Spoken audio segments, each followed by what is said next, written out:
Hey guys, tonight we're stepping back in time, not to the grand feasts of kings, but to the smoky streets and muddy marketplaces of medieval Europe. Imagine the air thick with wood smoke, the ground slick with mud, and the sound of merchants shouting over the clamor of bells and blacksmiths. Here, among the stalls, is where true cravings were born. Junk food didn't begin with neon lights and paper wrappers. It began here, with roasted almonds dripping in honey, steaming pies filled with mystery meats, and fritters pulled hot from the pan, eaten with greasy fingers. For the weary pilgrim, the drunken tavern dweller, and even the noble sneaking candied spices in the dark, these were guilty pleasures, sinful, tempting, and irresistible. So, settle in, relax, and join me as we peel back the centuries to discover what medieval junk food really tasted like. Sweet temptations, savory indulgences, guilty pleasures, all waiting in the glow of lanterns and the hum of the marketplace. Honey on the tongue. Before the world knew the sharp, clinical sweetness of refined sugar, before crystalline white powder became the measure of all things sweet, there was a different kind of magic. It was a sweetness born of sunlight and flowers, a liquid gold spun by the tireless alchemy of bees. This was the age of honey, a substance that was not merely an ingredient, but a connection to the rhythms of the earth, a taste of the wild meadows and the deep, quiet forests. For the vast majority of people living in medieval Europe, from the serf tied to his lord's land to the prosperous town merchant, honey was the beginning and the end of sweetness.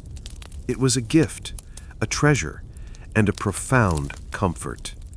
To understand its importance is to understand a world where flavor was earned, not manufactured. The low, constant hum of bees in a field of purple clover was more than a sound of summer. It was the audible promise of future delight. It was the sound of sweetness being woven from the air, a promise of a comforting taste that could brighten the darkest, coldest days of winter. Beekeeping, or apiculture, was therefore not a hobby, but a vital and respected craft. It was practiced with a mixture of practical knowledge and deep-seated folklore. Monks in their secluded cloisters were master beekeepers, the meticulously tended gardens of their abbeys providing a perfect source of nectar. The honey they produced was used to sweeten their meager diet, to make mead for feast days, and, crucially, to produce the pure beeswax candles that would illuminate their sacred texts and light their altars. For them, the bee was a symbol of industry, purity, and cooperation, a tiny winged sermon on the virtues of a well-ordered community. In the village, the beekeeper was a figure of quiet importance. He understood the secret life of the hive, housed in its coiled straw skep, a rustic, dome-shaped home that looked like a piece of the earth itself. There were superstitions surrounding the bees. It was believed they had to be treated as members of the family. One had to tell the bees of important family events, a birth, a marriage, or a death. To fail to do so, it was said, would cause the bees to become offended, to stop their work, or to abandon the hive entirely. This custom speaks to the intimate, almost mystical relationship between humanity and the source of its sweetness. The harvest of the honey was a delicate and sticky affair. It was often done at the end of the summer, when the combs were heavy and sealed with a fine layer of white wax. The beekeeper would use a smoker, a simple device that produced a gentle, cool smoke from smoldering rags or dry wood, to pacify the bees. The smoke masked the alarm pheromones of the hive, making the colony docile and less likely to sting. Carefully, he would lift the skep and cut away the heavy combs, leaving enough behind for the bees to survive the coming winter. The honeycomb itself was a marvel of natural engineering, a perfect tessellation of hexagonal cells, each one a tiny pantry filled with concentrated sunlight. In the kitchen, the process of extraction began. The comb was broken up and pressed, often by hand or through a cloth, a slow, messy process that required patience. The thick, viscous honey would ooze out, golden and fragrant, carrying with it the ghost of every flower the bees had visited. It was a complex flavor profile that we have largely forgotten. Heather honey from the moors would be dark, almost medicinal, with a deep, lingering taste. Honey from a linden forest would be pale and light, with a fresh, almost minty note.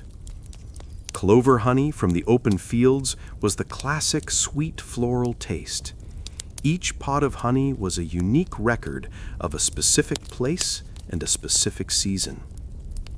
This precious liquid was stored in earthenware jars, sealed with wax or a piece of cloth tied with string. In the larder, it was a source of great security. It was a preservative, used to keep fruits from spoiling in a sweet, sticky syrup. It was a medicine, a key ingredient in remedies for coughs and sore throats, its natural soothing properties recognized long before science could explain them. It was applied to wounds and burns as a poultice, its antibacterial nature preventing infection in an age without antibiotics. But its primary role was in the kitchen, as the bringer of joy. Imagine a humble peasant cottage, the air thick with the smell of a wood fire. The evening meal is a simple pottage of grains and whatever vegetables are on hand.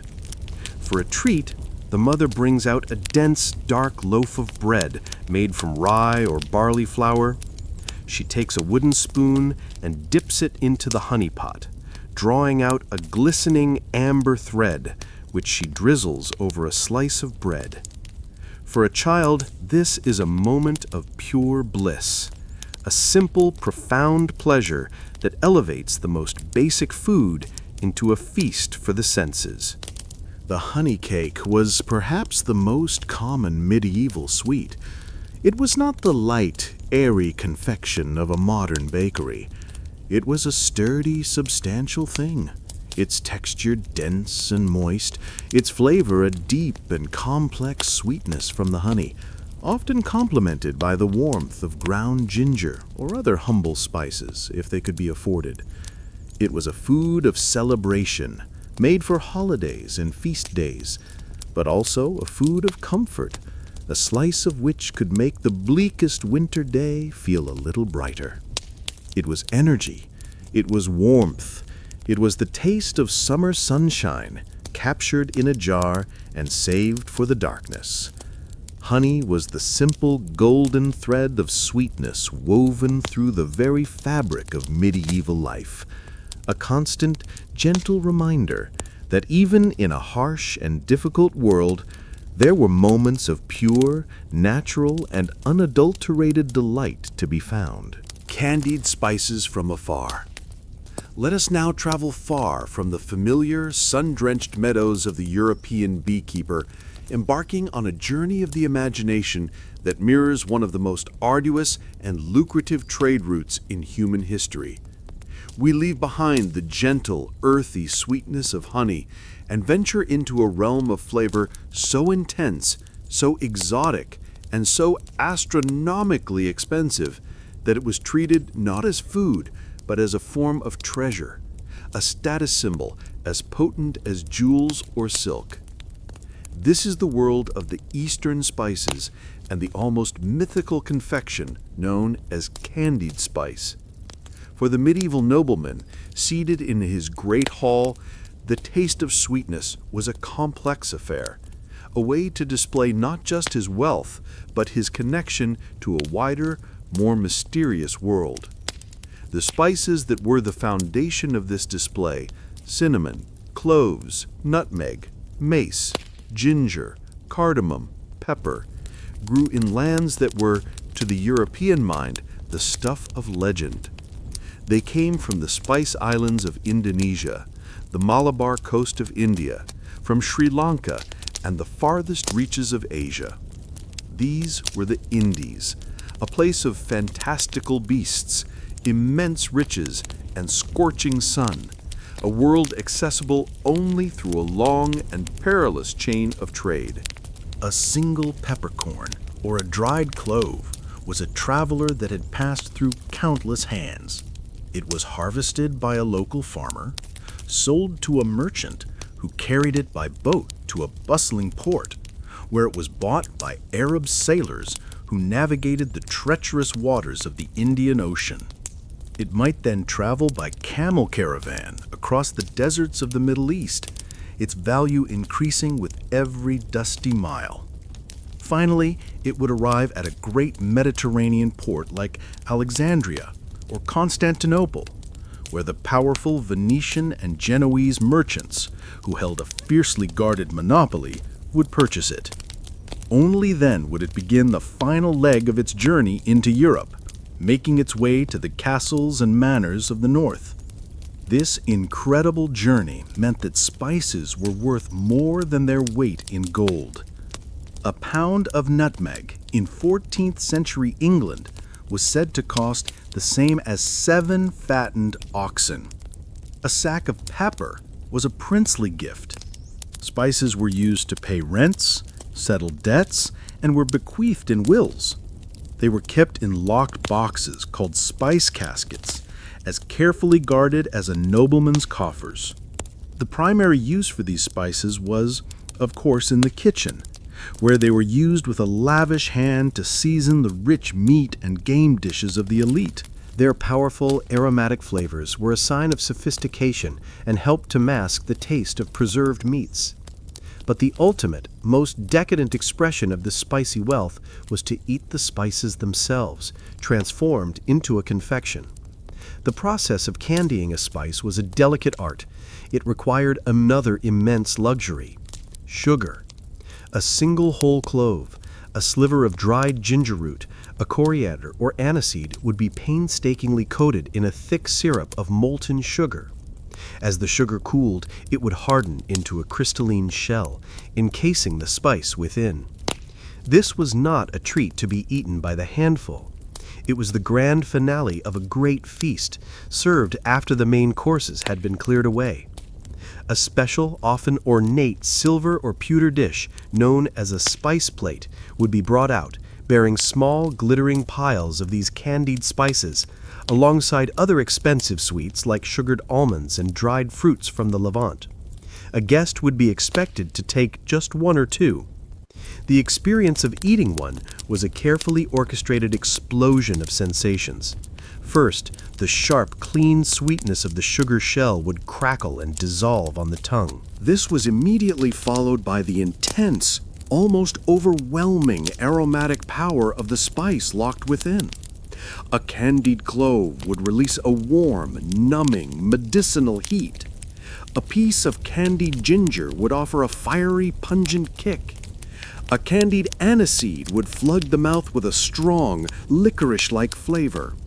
It was a jolt to the senses, a powerful and assertive taste experience that was considered the height of sophistication. This practice was also rooted in medieval medical theory, which was based on the concept of the 4 humors.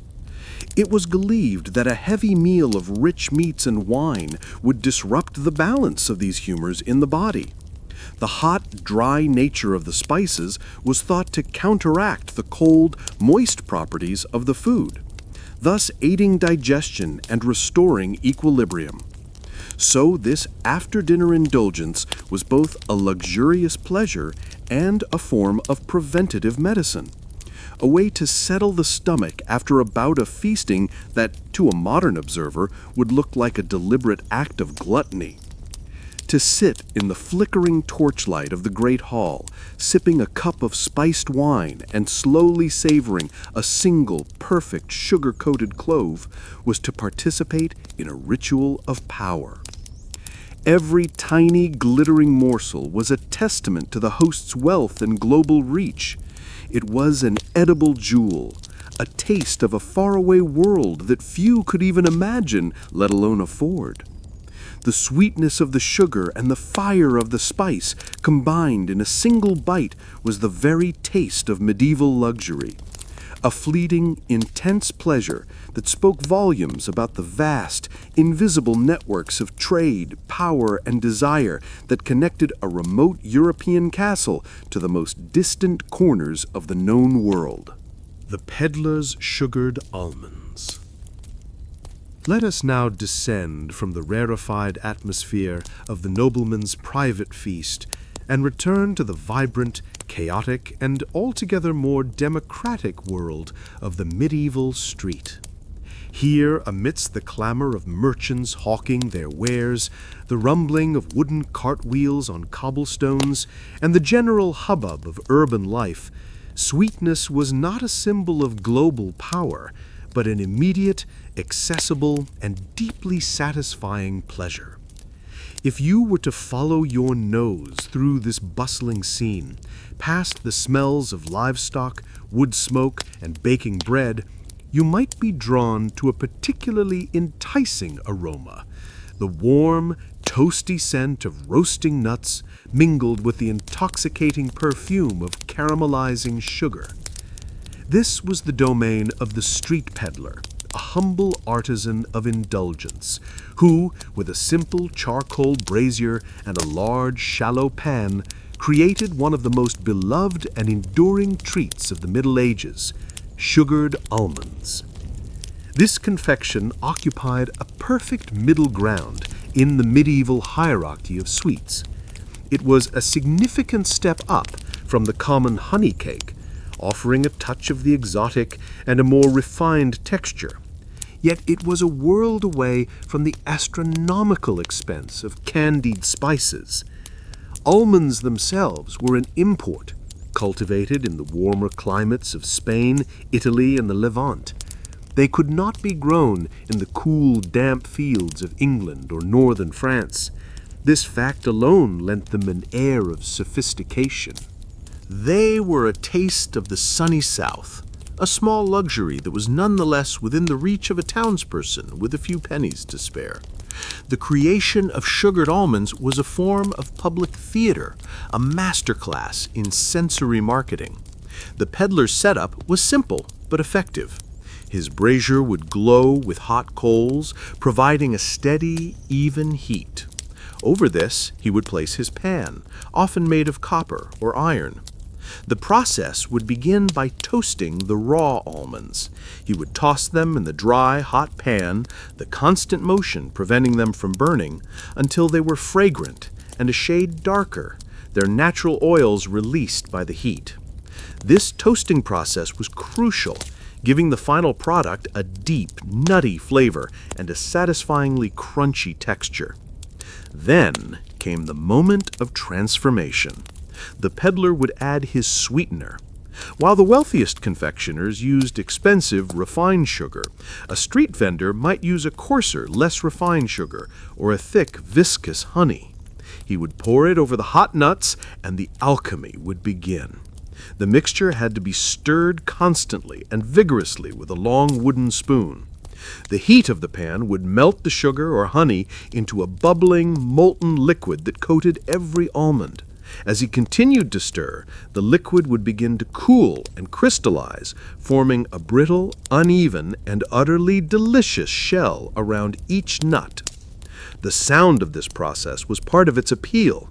The scraping of the spoon against the pan, the tumbling of the nuts, the subtle crackling sound as the sugar hardened. The smell was simply irresistible. A sweet, smoky cloud that acted as a powerful advertisement, drawing in customers from across the marketplace. When the coating was perfectly crisp, the peddler would tip the hot nuts out onto a surface to cool. He would then sell them by the handful, scooping them into a simple cone twisted from a piece of parchment or a large leaf. For a customer, to receive this warm, fragrant package was a moment of pure anticipation. The eating experience was a delight of contrasting textures and flavors. First came the crackle of the hard candy shell as you bit down, a satisfying crunch that gave way to the rich, creamy, and slightly savory flavor of the toasted almond within. The sweetness was immediate and intense, but it was perfectly balanced by the earthy nuttiness of the almond. It was a perfect, self-contained, and portable snack. You could eat them while walking through the crowded fair, watching a troupe of jugglers, or simply taking a break from the day's labors.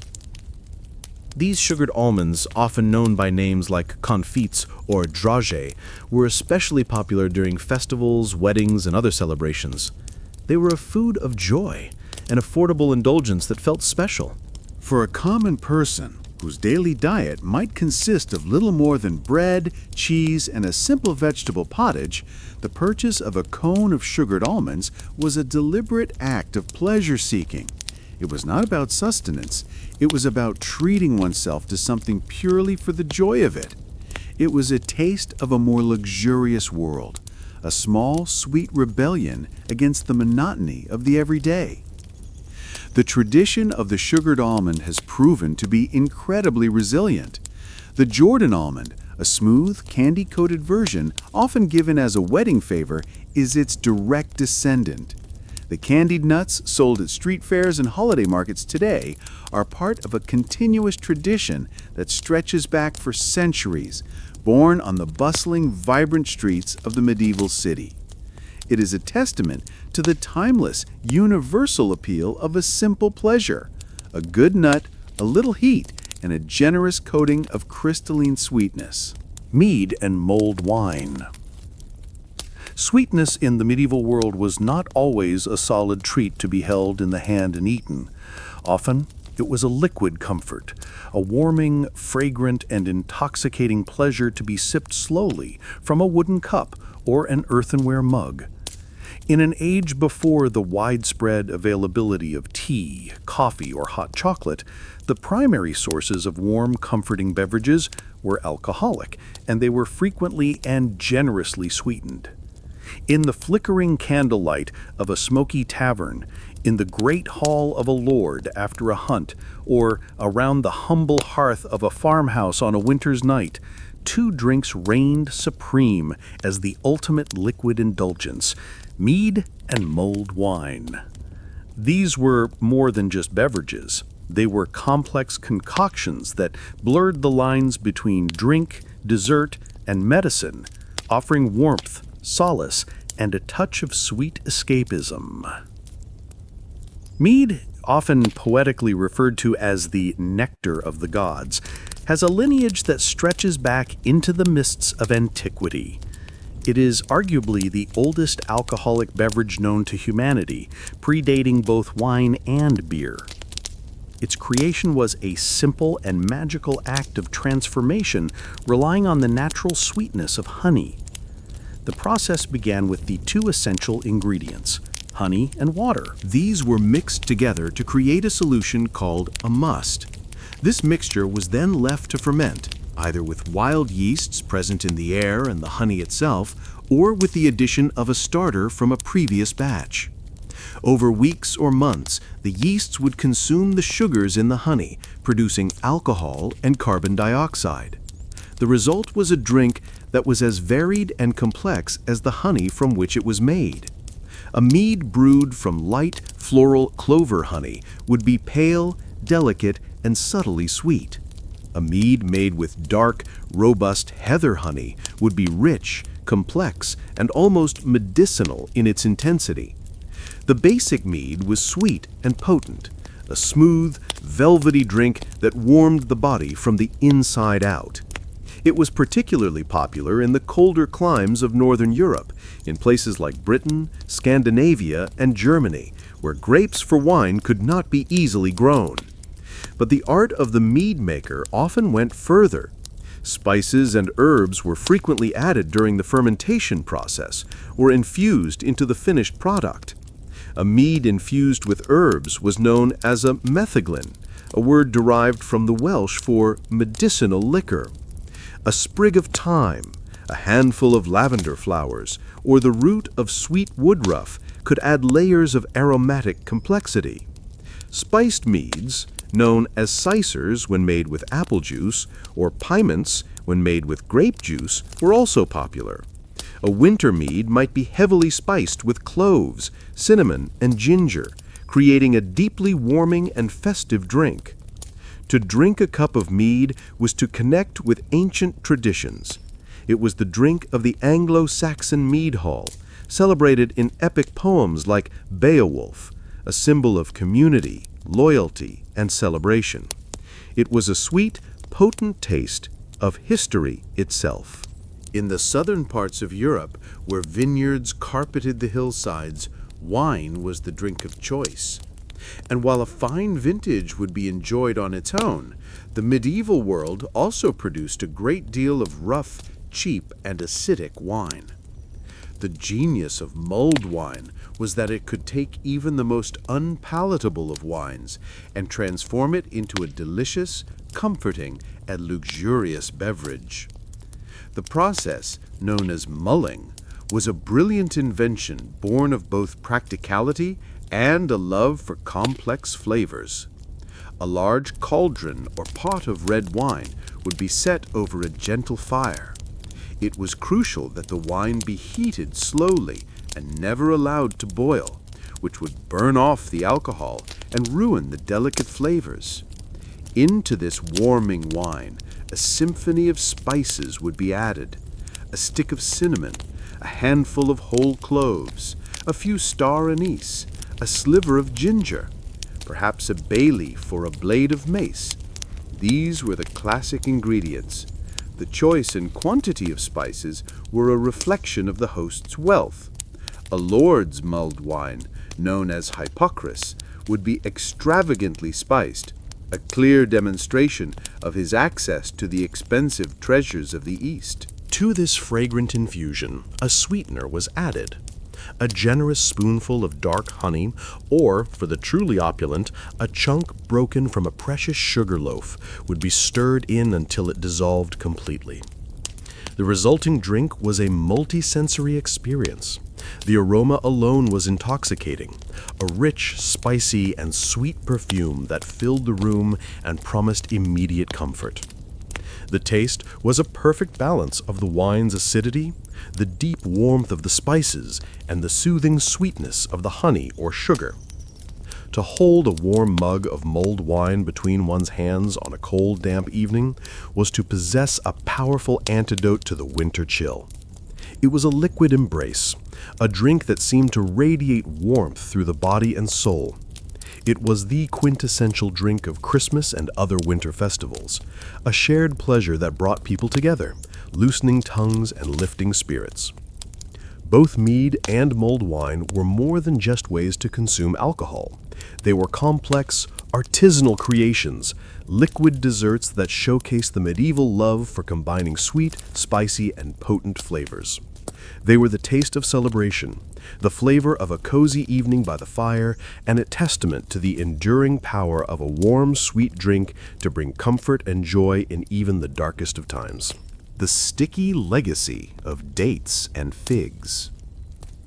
Imagine, for a moment, that you are a child in medieval London. You have lived your entire life within the city walls, a world of gray stone, damp air, and a perpetually overcast sky.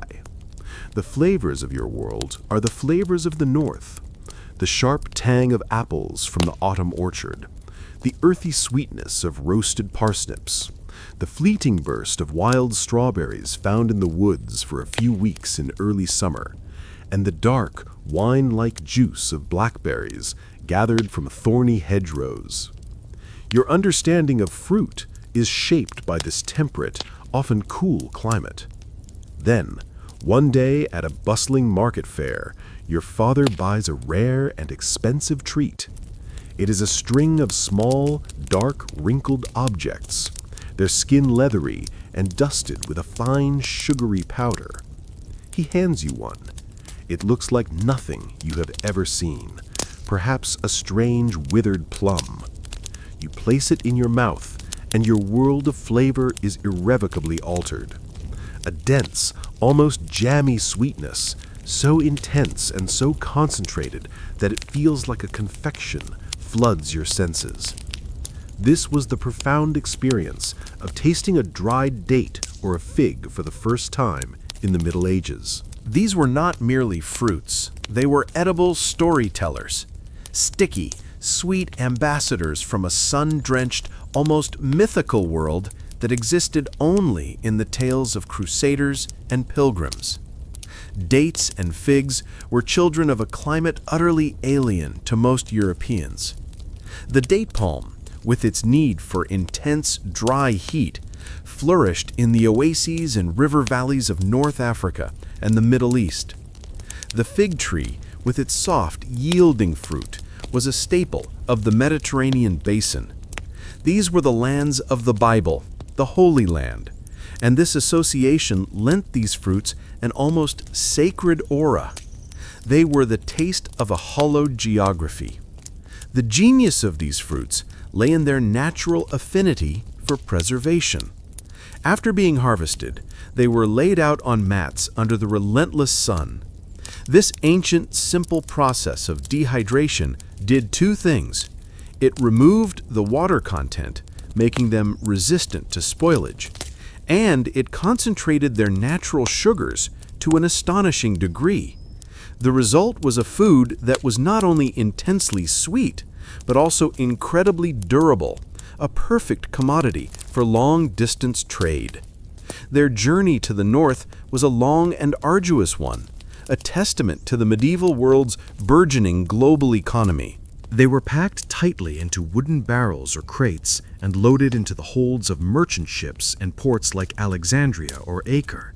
These ships, often Genoese or Venetian galleys, would then brave the unpredictable waters of the Mediterranean. After arriving in a bustling Italian port, the cargo would be unloaded and begin its slow overland journey.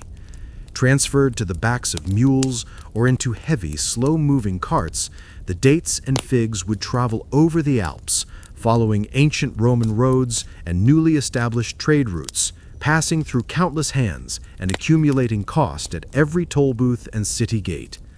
By the time a barrel of dates reached a marketplace in Paris or a London grocer's shop, it had been transformed from an abundant, everyday fruit into a coveted and expensive luxury. For the wealthy nobleman or merchant who could afford them, dates and figs were a symbol of worldliness and sophisticated taste. They were often served at the end of a feast, alongside the spice plate and candied nuts, an elegant and simple dessert that required no further preparation. To offer your guests a bowl of glistening dates was to make a quiet but powerful statement about your wealth and your access to the fruits of international trade. Their intense sweetness was a perfect counterpoint to the rich, savory flavors of the main meal. But these sticky imports were also prized ingredients in the elite kitchens of the era. Medieval cuisine, particularly among the wealthy, had a pronounced love for mixing sweet and savory flavors, a characteristic that has largely vanished from modern Western cooking. Cooks would chop the dense, sticky flesh of dates and figs and incorporate it into a wide array of dishes. A popular and luxurious dish was a tart of physic, a rich pastry filled with a sweet, fragrant puree of ground figs, honey, breadcrumbs, and a generous amount of expensive spices like cinnamon and ginger. Dates were often used to create complex, sweet and sour sauces for roasted game or poultry. They would be simmered with wine, vinegar, and spices, then strained to create a thick, dark, and deeply flavorful glaze. They were also used in stuffings for suckling pigs or geese, their sweetness balancing the richness of the fatty meat. One of the most elegant confections was a simple, stuffed date. The stone would be removed and replaced with a single blanched almond or a piece of walnut. Sometimes, the entire thing would then be rolled in powdered ginger or other spices, creating a multi-layered treat that combined the soft, chewy texture of the date with the crunch of the nut and the heat of the spice. For the vast majority of the population, however, such elaborate creations were the stuff of dreams. For a commoner, buying dates or figs was a rare and special event. It might be a purchase made once a year at a large annual fair, a special treat for Christmas or another major holiday. A string of dried figs would be a precious commodity, to be shared carefully among the family, each person receiving a small, sticky piece to be savored slowly, its exotic sweetness a momentary escape from the plain flavors of their daily diet. The sticky legacy of dates and figs is a story woven from threads of climate, trade, religion, and luxury. Each chewy, sweet bite was a tiny edible piece of a faraway land, a taste of sunshine and story in a world that was often cold, gray, and circumscribed by the horizon of the nearest hill. But sweetness was only one side of the coin of medieval indulgence. For every imported fig, there was a savory, greasy counterpart, sold hot and steaming on the street corner, designed to satisfy a more primal, immediate hunger. The meat pie mystery. Let us now deliberately turn our senses away from the sweet perfumes of sugar and spice, and immerse ourselves instead in the more robust, earthy, and deeply satisfying aromas of the savory. Imagine yourself once more on that bustling medieval street, but this time you are drawn not by the scent of caramelizing nuts, but by a smell that is arguably more fundamental, more comforting, and more universally appealing: the smell of hot, baking pastry and richly seasoned meat. This is the unmistakable signature of the medieval meat pie, the undisputed king of savory street food. A culinary institution that was as much a part of the urban landscape as the church steeple and the market cross. The creator of this delight, the pieman or pastelaire, was a cornerstone of the medieval food economy. His shop or stall was often a hive of activity, a place of warmth and fragrant steam that offered a welcome respite from the cold and the mud of the street. These were not the delicate, light, and flaky pies we might imagine today. The medieval pie was a marvel of functional design, a robust and utilitarian creation born of necessity. Its crust, often referred to in contemporary texts as a coffin or coffin, was not always intended for consumption. It was a thick, formidable barrier made from a simple, tough dough of flour, often rye or a coarse wheat, water, and a cheap fat like lard or suet. This pastry was designed with several purposes in mind. First and foremost, it was an edible cooking vessel. In an age when many households lacked their own ovens, the pieman's large, hot oven was a communal resource. The thick crust protected the delicate filling from the direct, often fierce heat and the unavoidable soot of the wood-fired oven. Secondly, it sealed in the juices and flavors of the filling, allowing the contents to stew slowly in their own gravy, becoming tender and succulent. Finally, and perhaps most importantly for its role as a junk food, the sturdy crust made the pie a perfect, self-contained, and portable meal. For a laborer on his short lunch break, a merchant traveling between towns, or a pilgrim on a long journey, a meat pie was a godsend. It was a hot, complete meal that could be held in the hand and eaten without the need for a plate, a fork, or even a table. The true heart of the matter, however, was the filling that lay hidden within that formidable crust. And it is here that we encounter the central mystery of the medieval meat pie. The fillings were a direct reflection of the medieval world's pragmatism, its class structure, and its sometimes questionable standards of hygiene and honesty. On a good day, from a reputable baker, a pie would be filled with exactly what it promised. A pork pie would contain hearty chunks of seasoned pork, rich with fat and spiced with a generous amount of black pepper. A chicken pie might feature tender meat stewed with herbs like thyme and parsley in a creamy, savory sauce. A venison pie, a more expensive option, would be filled with the rich, dark meat of the hunt, often simmered with red wine and winter spices. But the pieman's shop was also the final destination for the less desirable parts of the food chain. It was an open secret that the pie was the perfect place to disguise meats of questionable origin or quality. Gristle, offal, and scraps from the butcher's block that could not be sold as prime cuts could find a new, anonymous life when minced finely, mixed with a strong-tasting gravy, and hidden away from sight beneath a pastry lid. This reality gave rise to a healthy dose of public skepticism and a rich vein of dark humor. Popular songs, poems, and folktales of the period are filled with jokes and cautionary tales about the contents of a London pie. There were widespread anxieties about bakers using meat from cats, dogs, or even less savory sources. The enduring legend of Sweeney Todd, the demon barber of Fleet Street who conspired with the pie maker Mrs. Lovett, is a 19th century Gothic invention, but it taps directly into this much older, deep-seated medieval fear about the anonymity of processed food and the potential treachery of the street vendor.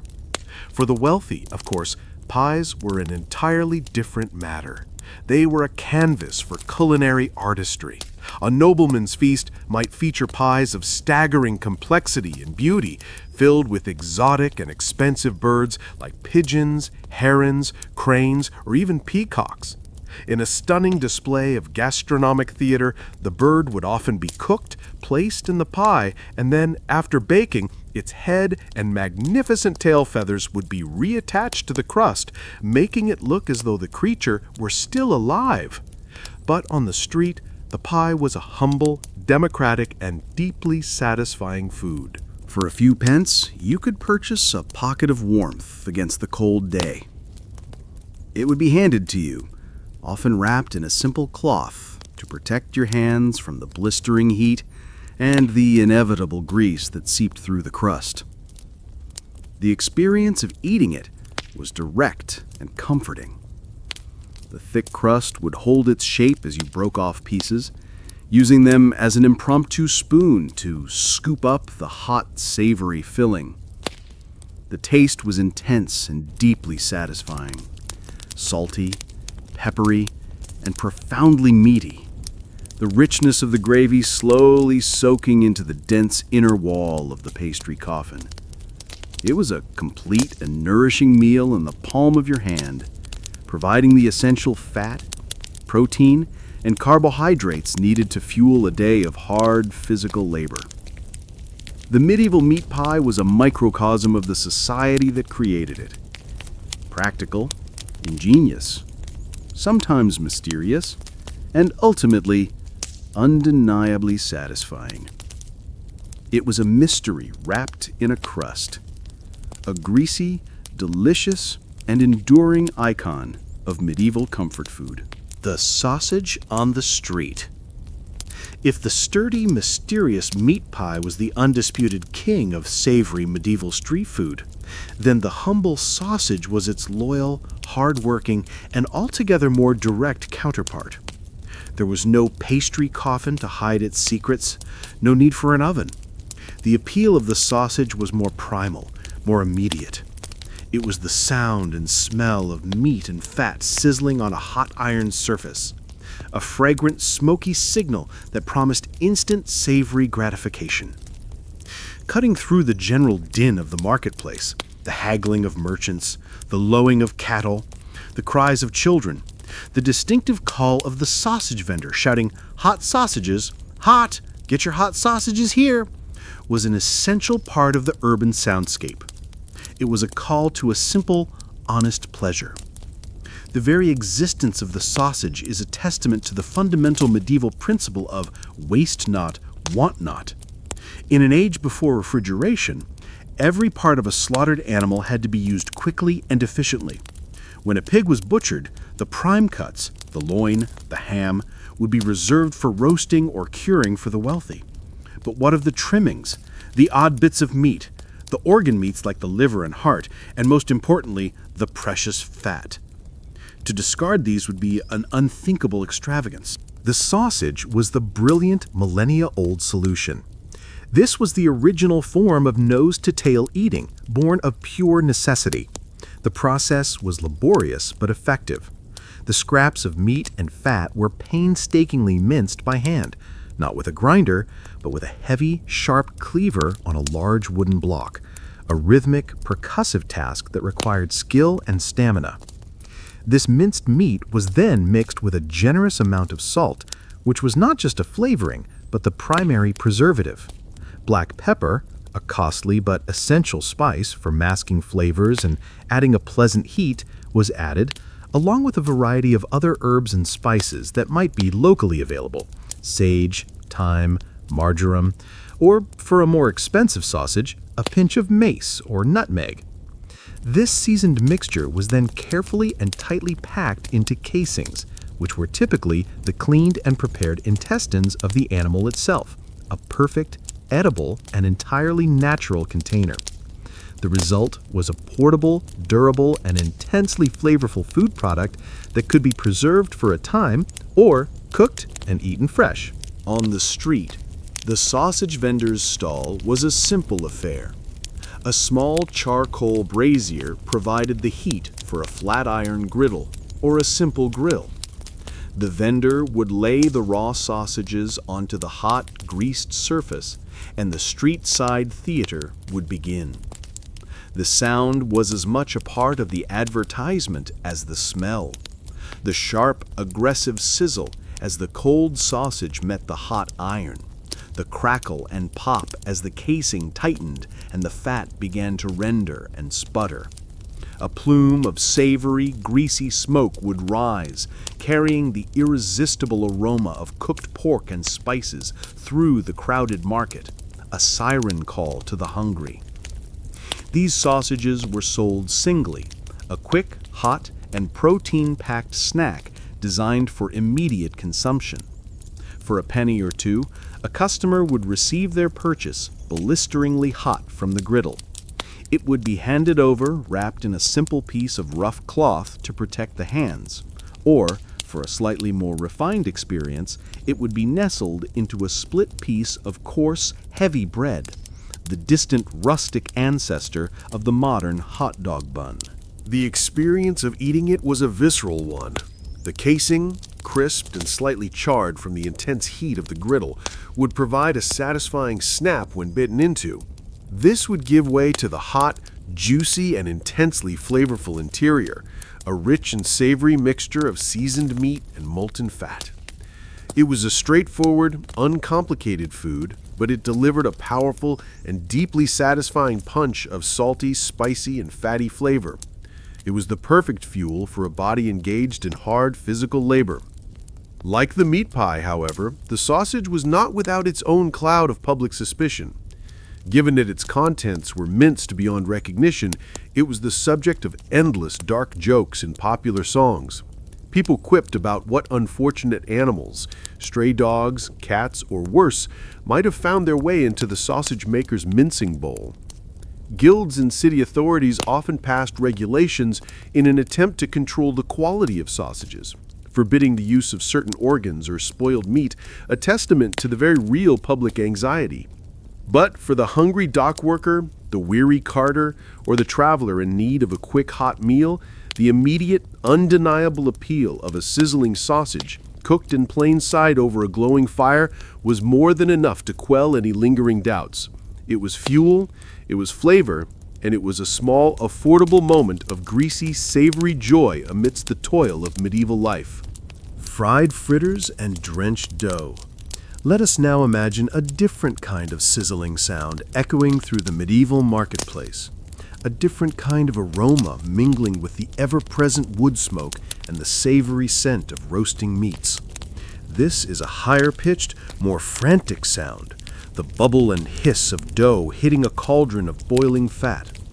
The smell is a complex and intoxicating blend of hot oil and cooking batter overlaid with the sweet promise of honey or sugar. This is the domain of the fritter seller, the purveyor of what was, in essence, the medieval donut, a simple, deep-fried, and utterly indulgent confection that brought moments of sweet, fatty pleasure to people of all social classes. The concept behind the fritter was elemental, relying on the magical transformation that occurs when a simple piece of dough is plunged into bubbling hot fat. The intense heat instantly cooks the outside, creating a golden brown, crispy shell, while the inside remains soft, steamy, and wonderfully chewy. It was a fast, efficient, and deeply satisfying way to cook. The fritter seller's stall would be centered around a large iron cauldron or a wide, shallow pan balanced precariously over a charcoal fire.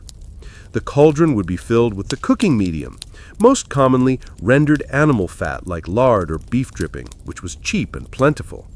For the wealthy, or for special Lenten versions, a more expensive vegetable oil might be used.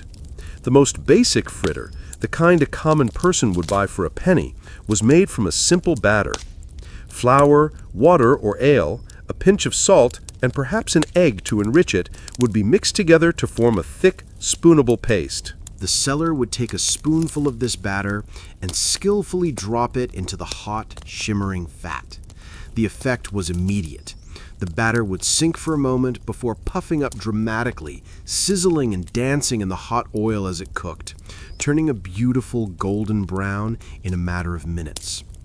The seller would use a long-handled, slotted spoon to turn the fritters, ensuring they cooked evenly, and then to scoop them out, allowing the excess fat to drip back into the pot. These fritters, often irregular, rustic shapes like puffy, golden clouds, were served piping hot. The final touch was what elevated them from mere fried dough into a true junk food delicacy. They would be piled onto a plate or a large leaf, and the seller would take a ladle of warm, golden honey and drizzle it generously over the top. The hot, sticky honey would soak into the porous, crispy surface of the fritters, creating a glorious, messy, and irresistible treat. Alternatively, for those who could afford it, the hot fritters would be dusted with a precious sprinkling of powdered sugar, often mixed with ground cinnamon or ginger, which would cling to the slightly greasy surface. To eat one was a multi-sensory experience of pure indulgence. The crunch of the crisp outer layer, the soft, slightly chewy interior, and the overwhelming wave of sticky sweetness from the coating combined to create a perfect bite of comfort food. It was a food to be eaten with the hands, a gloriously messy affair that left fingers sticky and faces smiling. But the world of the fritter was surprisingly diverse. They were not always simple balls of batter. Cooks, both in domestic kitchens and on the street, would often incorporate other ingredients. The apple fritter, a perennial favorite, was made by mixing finely chopped or grated apples into the batter. As the fritter cooked, the apple would soften and sweeten, its slight tartness cutting through the richness of the fried dough. The result was a delicious, self-contained apple pie in a single bite. Other recipes called for different additions. Mashed parsnips or pumpkin, with their natural sweetness, could be mixed into the batter to create savory sweet fritters.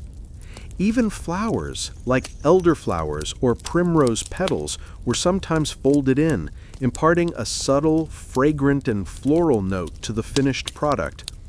There were also purely savory versions.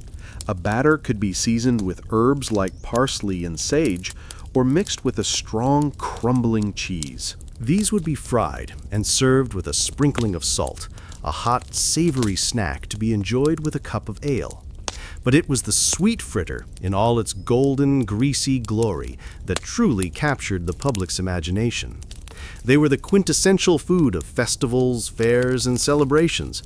They were cheap to produce, could be made in large quantities, and their irresistible smell was a powerful draw for the hungry crowds. For the common person, a fritter was a rare and wonderful treat. It offered a powerful and deeply satisfying combination of fat and sugar, two of the most craved and often scarce elements in the medieval diet.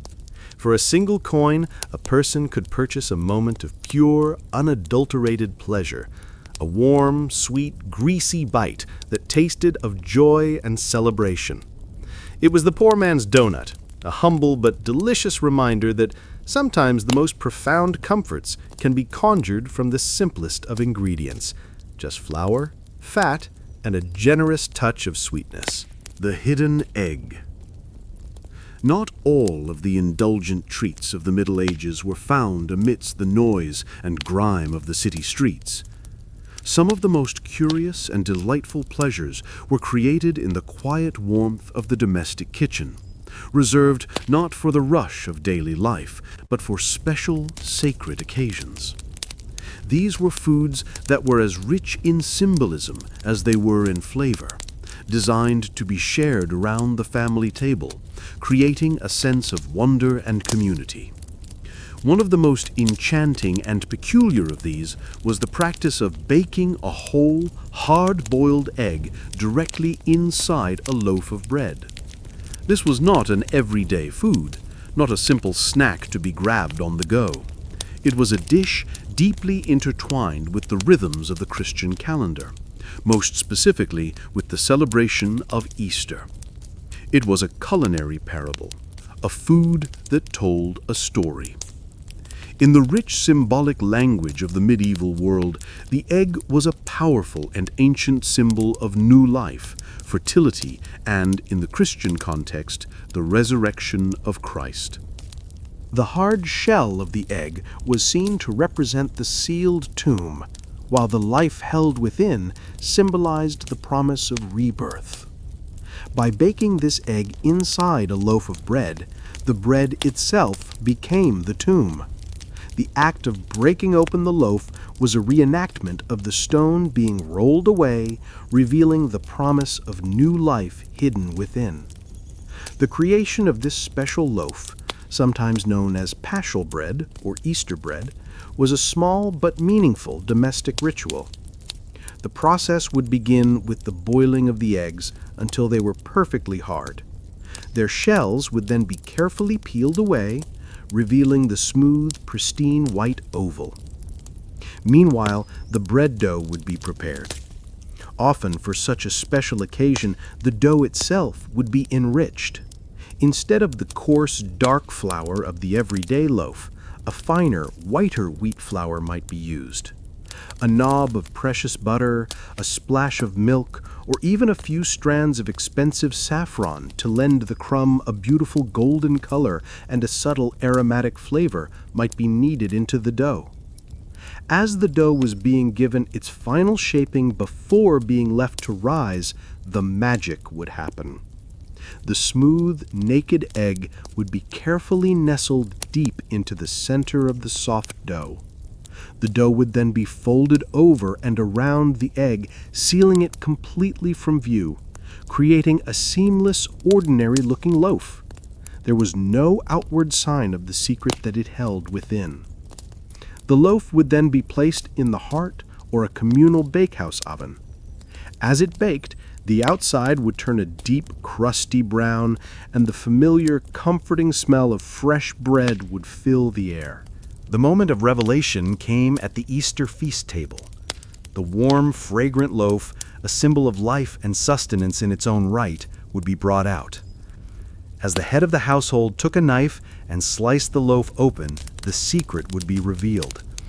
There, in the very center of the soft, golden crumb, would be a perfect cross-section of the egg, a clean white circle of the firm albumin surrounding the vibrant sun-like orb of the yolk.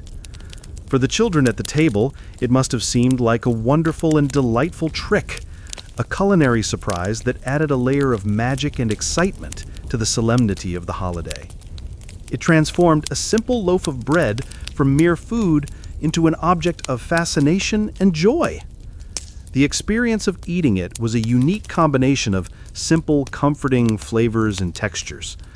A slice would contain both the warm, soft, and slightly enriched bread and a piece of the firm, savory boiled egg. It was a perfect, self-contained marriage of two of the most fundamental elements of the diet. The slight richness of the bread complemented the simple, clean taste of the egg beautifully. This tradition, which existed in various forms across Europe, was a beautiful example of how food in the medieval world was used to communicate complex ideas. It was a way of embedding a story, a central tenet of faith, directly into the meal that celebrated it. It was not a junk food in the modern sense of being excessively greasy or sweet, but it was an indulgence of a different, more profound kind. It was an indulgence in tradition, in symbolism, and in the shared, simple joy of a surprise discovered together at the family table. The hidden egg reminds us that medieval food was not always about mere survival or satisfying base cravings. It was also about feeding the soul, telling stories, and finding wonder in the most humble of places. But not all special treats were so deeply symbolic. Some were simply a celebration of a beloved and versatile ingredient. The cheesy bite. In the grand tapestry of the medieval diet, cheese was one of the most vital and ubiquitous threads. It was the brilliant, ancient solution to the problem of milk's perishability, a way to transform a fleeting, seasonal resource into a solid, portable, and long-lasting block of concentrated nutrition. For people of all classes, from the humblest peasant to the wealthiest merchant, cheese was a reliable, everyday source of protein and fat. It was eaten with bread for a simple lunch, grated into pottages to add richness and flavor, and stored in larders as a provision against the lean winter months. But beyond its role as a humble, workaday staple, cheese also had a vibrant and delicious life in the world of indulgent treats and savory snacks. The cheesy bite of the Middle Ages was a wonderfully varied category, encompassing everything from simple, hot and greasy fried curds to elegant, cheese-filled pastries enjoyed by fasting monks and feasting nobles alike. For the common person, perhaps the most immediate and satisfying cheesy pleasure was found in the simple act of applying hot fat to cheese. Imagine a street vendor or an innkeeper with a pan of sizzling butter or lard.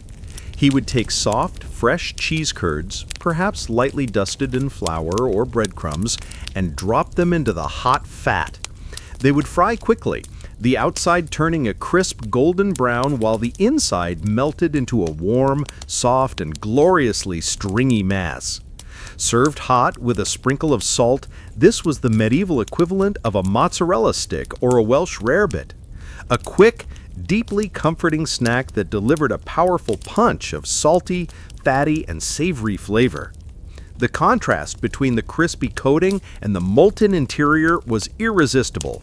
Sometimes a drizzle of honey would be added, creating the classic sweet and savory combination that was so beloved in medieval cuisine. Monasteries, which were often major centers of cheesemaking, had their own rich traditions of cheese cookery. Monks, with their large dairy herds and well-organized kitchens, became masters of the art.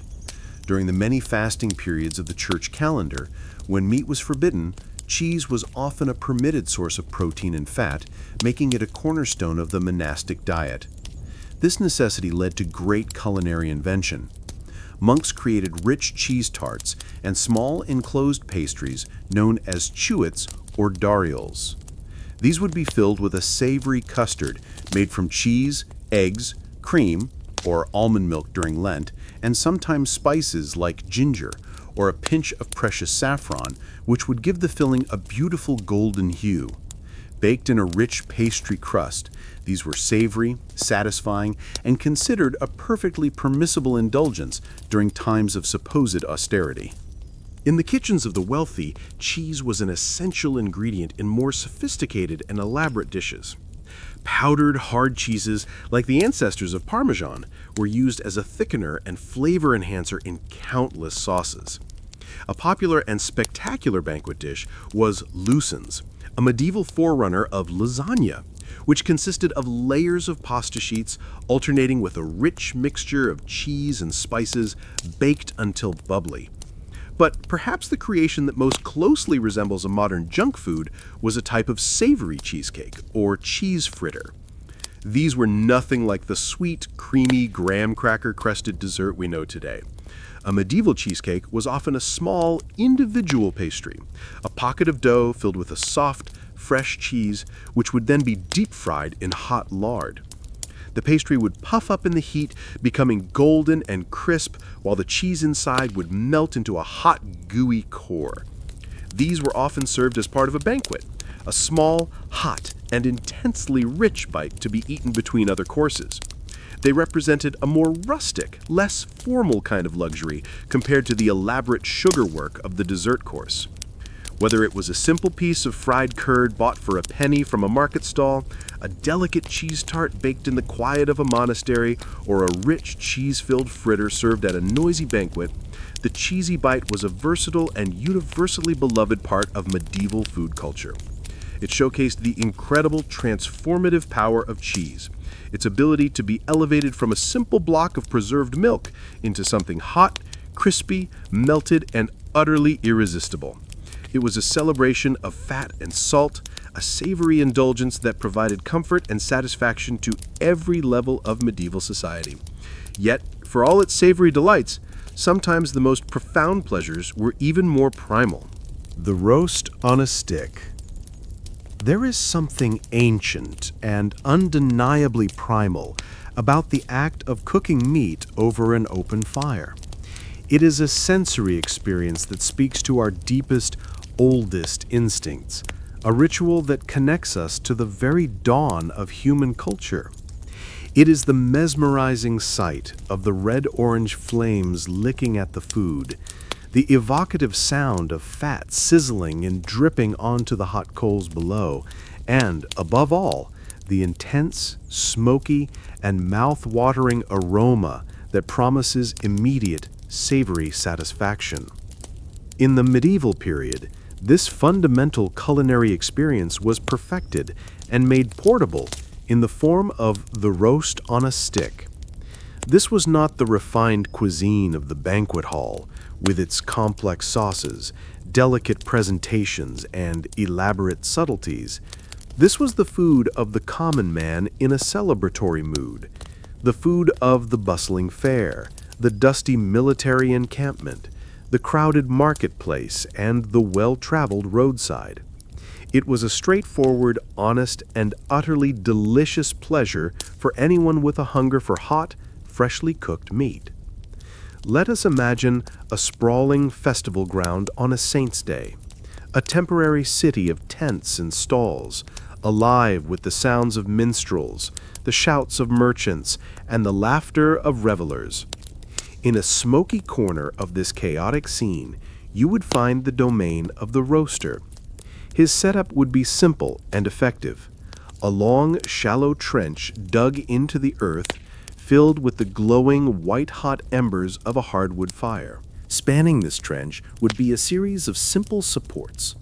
Resting on these, or held by the vendor himself, would be the skewers, the vehicles for this fiery transformation. These skewers could be long, sharpened wooden sticks, often made from green wood so they wouldn't burn, or sturdy, reusable iron spits. On them would be threaded a variety of tempting offerings, a reflection of what was available, affordable, and suited to this quick method of cooking. Small birds, like larks, sparrows, or pigeons, were a common sight. Several of them might be threaded onto a single skewer, their tiny bodies roasted whole until their skin was as crisp as parchment and salty to the taste. Chunks of fatty pork with the skin still on were a perennial favorite. As the pork roasted, the fat would render out, basting the meat in its own richness and dripping onto the coals, causing them to hiss and flare up, sending a fresh wave of delicious, pork-scented smoke into the air. The skin would blister and harden, becoming a perfect, crunchy crackling. Sometimes you might find more unusual fare. Eels, a popular and plentiful food source in the rivers and marshes of medieval Europe, were often skewered in an S shape and roasted over the coals, their rich, oily flesh becoming tender and flavorful. The preparation was deceptively simple, a testament to the idea that good ingredients, cooked well, need little adornment. The meat was often seasoned with nothing more than a generous amount of salt. Salt was not only a flavor enhancer, it also helped to draw moisture from the surface of the meat, allowing it to form a delicious, crispy crust. The true magic was in the cooking process itself, the direct, intense, and dry heat of the fire that charred the outside while sealing the juices within. The vendor was a master of this craft, a conductor of this smoky orchestra. He would have to turn the sticks and spits constantly with a practiced and patient rhythm to ensure an even cook and prevent the meat from burning. He would watch the color, the texture, and listen to the sounds of the cooking, knowing by instinct when each piece was perfectly done.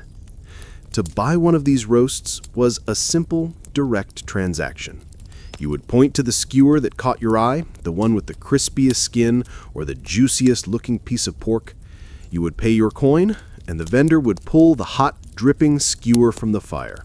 He would hand it to you, often wrapped in nothing more than a large, fresh leaf, like a cabbage or dock leaf, or a thick slice of bread to act as an impromptu handle and to protect your hand from the heat and the grease.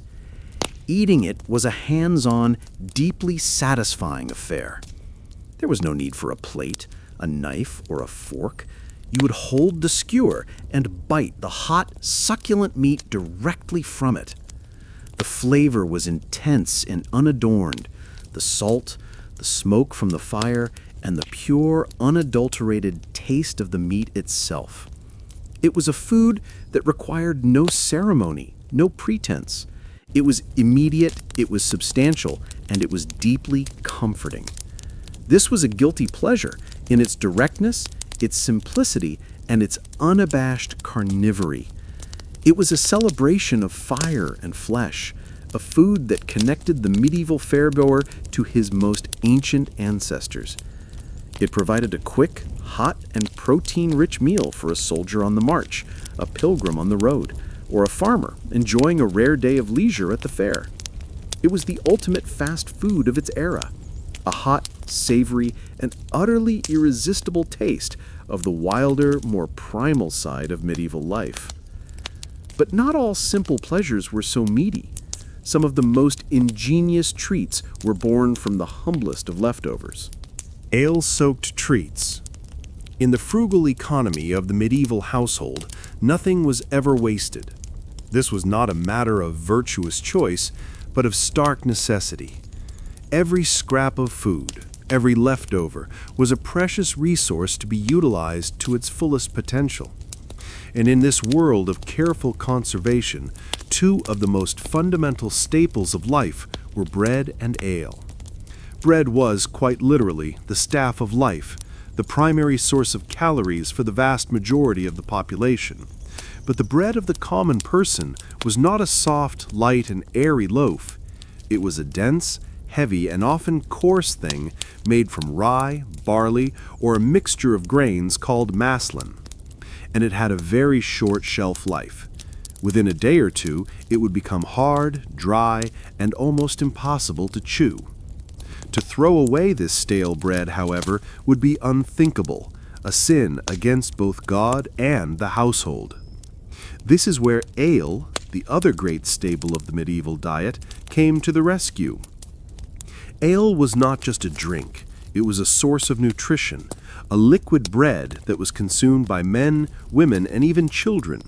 And it was the perfect medium for reviving its solid counterpart, transforming a piece of rock-hard, inedible bread into a humble but surprisingly delicious treat known as a sop. The most basic form of this was simply to dip a piece of stale bread into a cup of ale, wine, or the thin broth from the cooking pot until it softened enough to be eaten. This was a common breakfast for many, a simple way to make the bread palatable and to get some warm liquid into the stomach at the start of a cold day.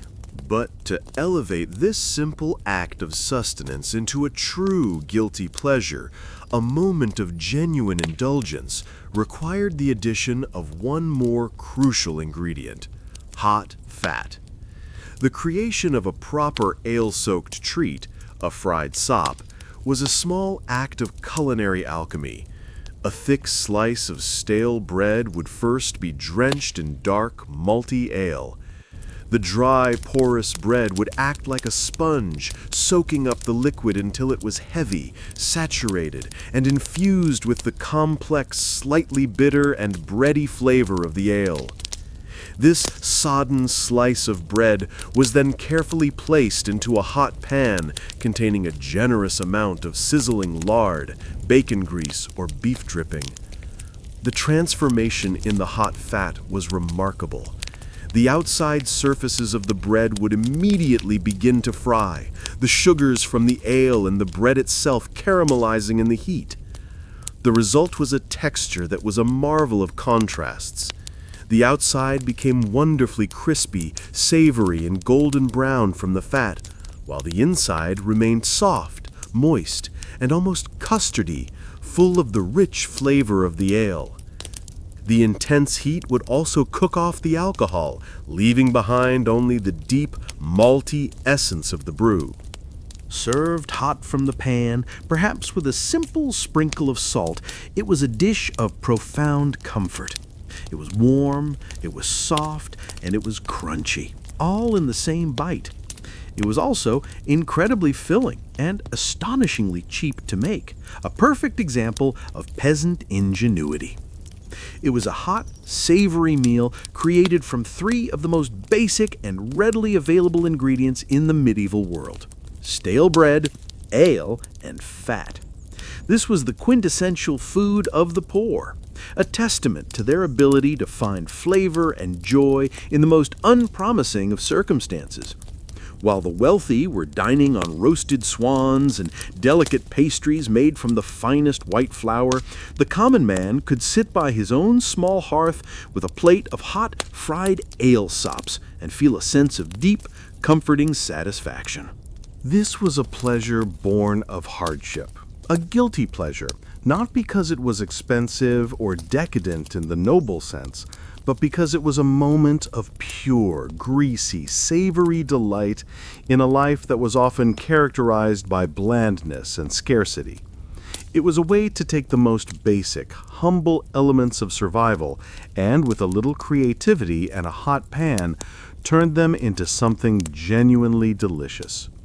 The ale-soaked treat is a powerful reminder that the most satisfying foods are often not the most complex. They are the ones that are born from a deep understanding of ingredients, from a cleverness that can see the potential for a feast in a piece of stale bread.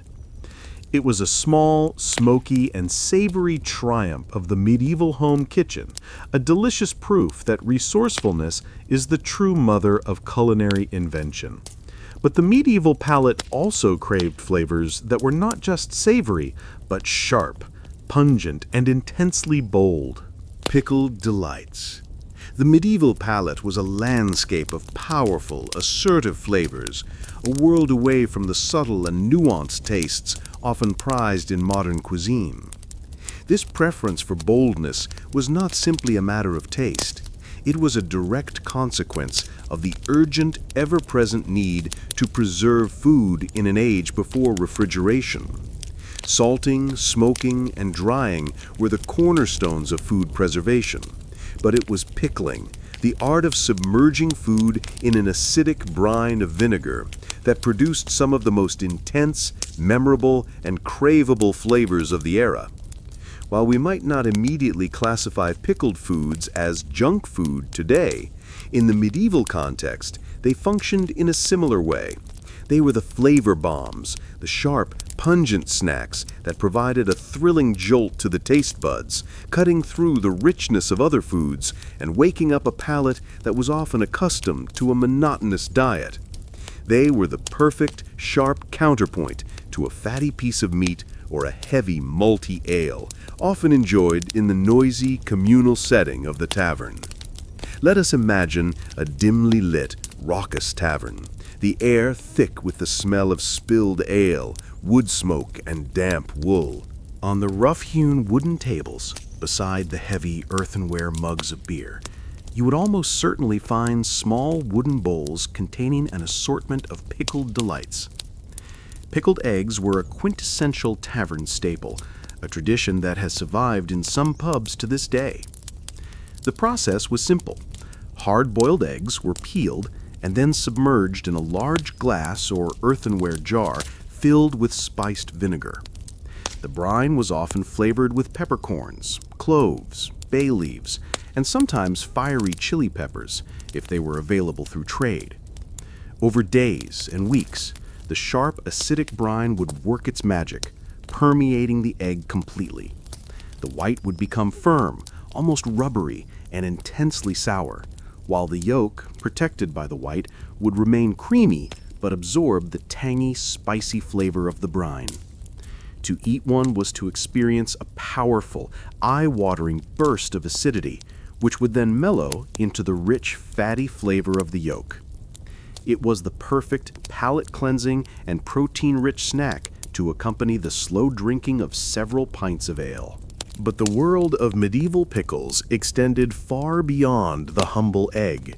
Fish, being highly perishable, was a prime candidate for pickling, especially in the coastal and river-based communities of northern Europe. The North Sea provided a seemingly endless bounty of herring, and pickling them was a primary method of preserving the massive catches. The herring would be salted and then packed into barrels with vinegar, sliced onions, and a variety of spices. The resulting pickled herring was sharp, salty, and intensely savory, its acidity cutting perfectly through the natural oiliness of the fish.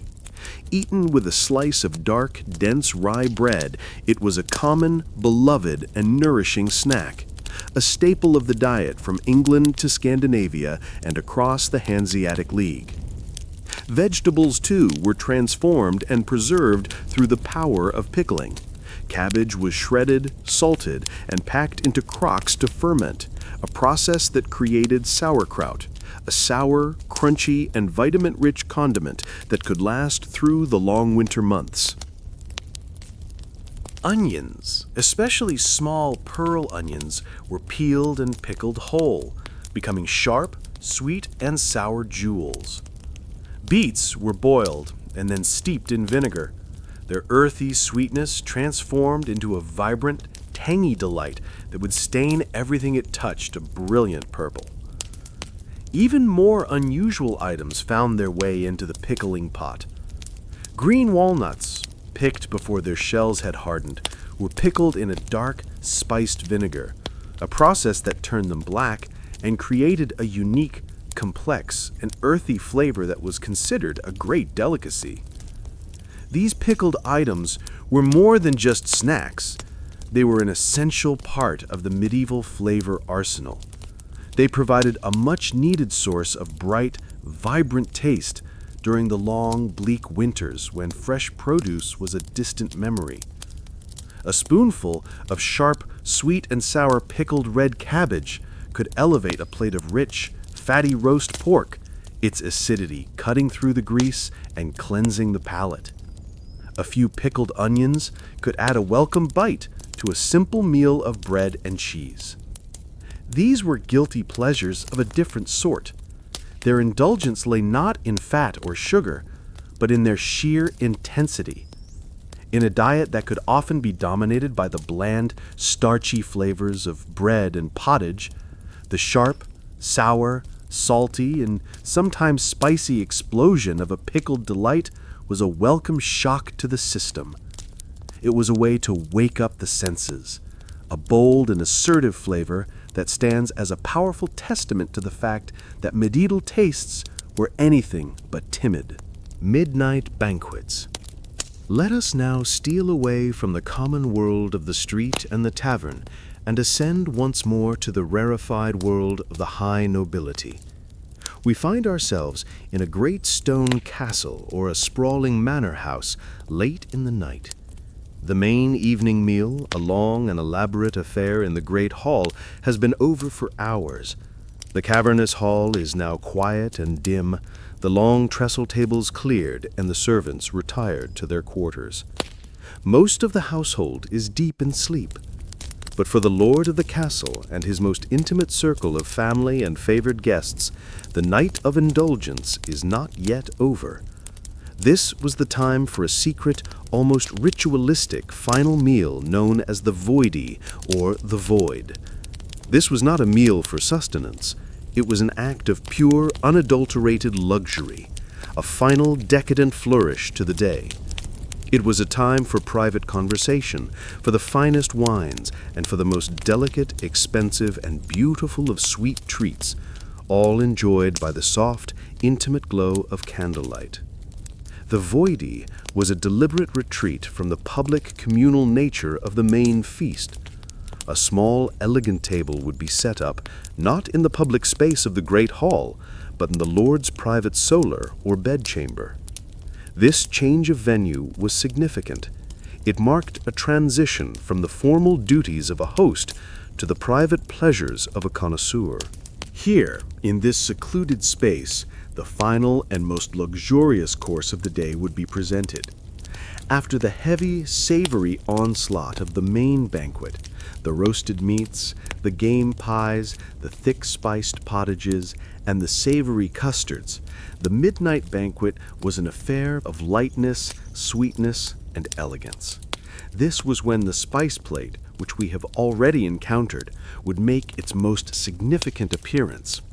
The small, glittering piles of candied cloves, sugared ginger, and candied aniseed were not just for aiding digestion, they were the central focus of this late-night ritual.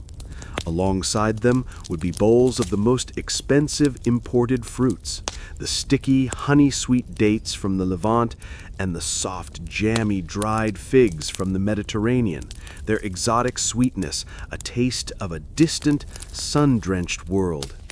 The finest sugared almonds, or comfits, would be served in delicate silver or pewter dishes. But the true star of the midnight banquet was often a creation of breathtaking artistry and expense, marchpane, the direct ancestor of modern marzipan. This was a sweet, pliable paste made from two of the most luxurious ingredients available, finely ground almonds and refined sugar. The paste was as much a sculptor's medium as it was a food. The castle's cook, or a specialized confectioner, would mold this paste into the most elaborate and fantastical shapes. They would create tiny, perfect sculptures of animals, swans, stags, lions, or miniature replicas of castles, complete with turrets and banners. They would craft edible versions of the family's coat of arms, or intricate floral designs.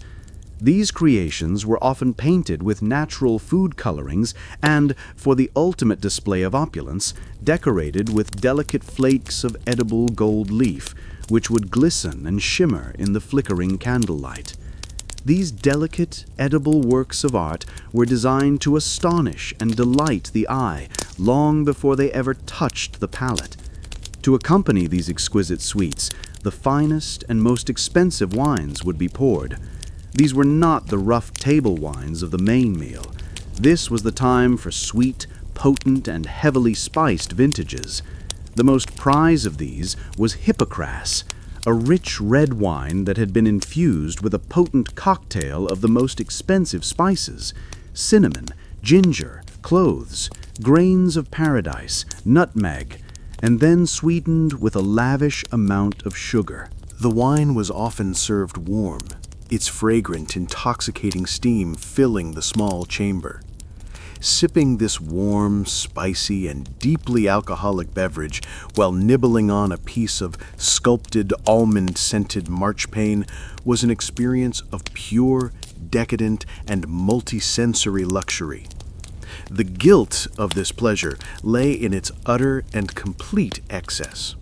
It was a meal on top of a meal, a flagrant and almost profligate display of wealth at a time when most of the Lord's own people were asleep, their stomachs filled with nothing more than coarse bread and pottage. It was also a private, almost secretive affair, a deliberate separation from the rest of the household. It was a moment of intimate indulgence, a quiet but unambiguous confirmation of status, power, and privilege, whispered over sweet wine and sugar-coated treasures in the deep, profound stillness of the medieval night. But even in this world of strict hierarchy, there were times when the entire Christian world was called to temper its indulgence. The banned treats of Lent. For 40 days and 40 nights each year, the entire rhythm and texture of medieval life underwent a profound and dramatic transformation. This was the season of Lent, the period of solemn fasting and penitence leading up to the great feast of Easter. It was a time when the pleasures of the flesh were meant to be rigorously suppressed, a collective spiritual exercise in self-denial and reflection. The rules laid down by the Church were not mere suggestions, they were binding regulations that governed the diet of every Christian, from the king on his throne to the humblest peasant in his hut. The restrictions were severe. No meat from land animals was to be eaten. Furthermore, all animal products, known as lecticia, were also forbidden. This included eggs, cheese, butter, and milk, the very staples of fat and protein that sustained much of the population. For a society whose cuisine and daily survival relied so heavily on these ingredients, this was a formidable culinary and nutritional challenge.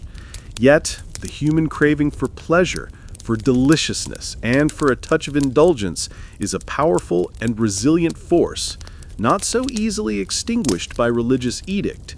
This constant tension between pious obligation and human desire gave rise to one of the most fascinating and ingenious categories of medieval guilty pleasures: the clever, creative, and sometimes delightfully deceptive treats that were designed to satisfy cravings while meticulously adhering to the strict letter of Lenten law. The undisputed hero of the Lenten kitchen was the versatile and unassuming almond. This imported nut, permissible because it grew on a tree, became the cornerstone of a whole parallel cuisine. Its true magic was revealed when it was ground into a fine powder and mixed with water. This simple process created a creamy, white, and surprisingly rich liquid, almond milk, that became the perfect, all-purpose substitute for forbidden dairy milk. It could be used to create creamy sauces, to enrich pottages, and, with further processing, to make a form of Lenten butter and even a soft, fresh-tasting cheese. The availability of almond milk opened up a world of possibilities for the fasting cook. But the true genius of Lenten cookery lay in the realm of sweets. Since sugar, derived from the sugarcane plant, was not an animal product, it was perfectly permissible during the fast. This happy fact, combined with the ubiquitous almond, gave rise to the ultimate Lenten indulgence, marzipan. As we have seen, this simple paste of ground almonds and sugar was a luxury at any time of year, but during Lent, it became a vehicle for witty and almost subversive culinary rebellion. Bakers and confectioners, with a wink and a nod, would use their artistry to mold marzipan into astonishingly realistic imitations of the very foods that were banned. They would create delicate, perfectly shaped marzipan eggs, complete with a colored yolk in the center. They would sculpt marzipan sausages, fish, and even strips of bacon, which would be subtly colored to mimic the appearance of cured meat. To serve these at the end of a Lenten meal was a sophisticated joke, a way to play with the rules and to satisfy the psychological craving for forbidden foods without actually breaking the fast. To eat a sweet, almond-flavored confection shaped like a tiny, perfect ham was a witty, almost rebellious act, a way to thumb one's nose at the austerity of the season while remaining, on a technicality, entirely pious. This culinary mimicry extended to the main courses as well. Fish was the primary source of animal protein during Lent, and cooks went to extraordinary lengths to make it resemble meat. They would take a fish like pike, pound its flesh into a fine paste, mix it with almond milk and breadcrumbs, and then mold this fishy forcemeat into the shape of a leg of lamb or a roasted chicken. It would then be cooked and served, often with a sauce, as a grand illusion. These elaborate culinary deceptions, known as subtleties or entremets, were designed to trick the eye and comfort the palate, to distract the fasting diner with artistry and ingenuity, and to remind them of the meaty feasts they were missing. These foods were a guilty pleasure in the truest and most literal sense. They represented a deliberate and conscious effort to find a loophole in the spirit of the fast.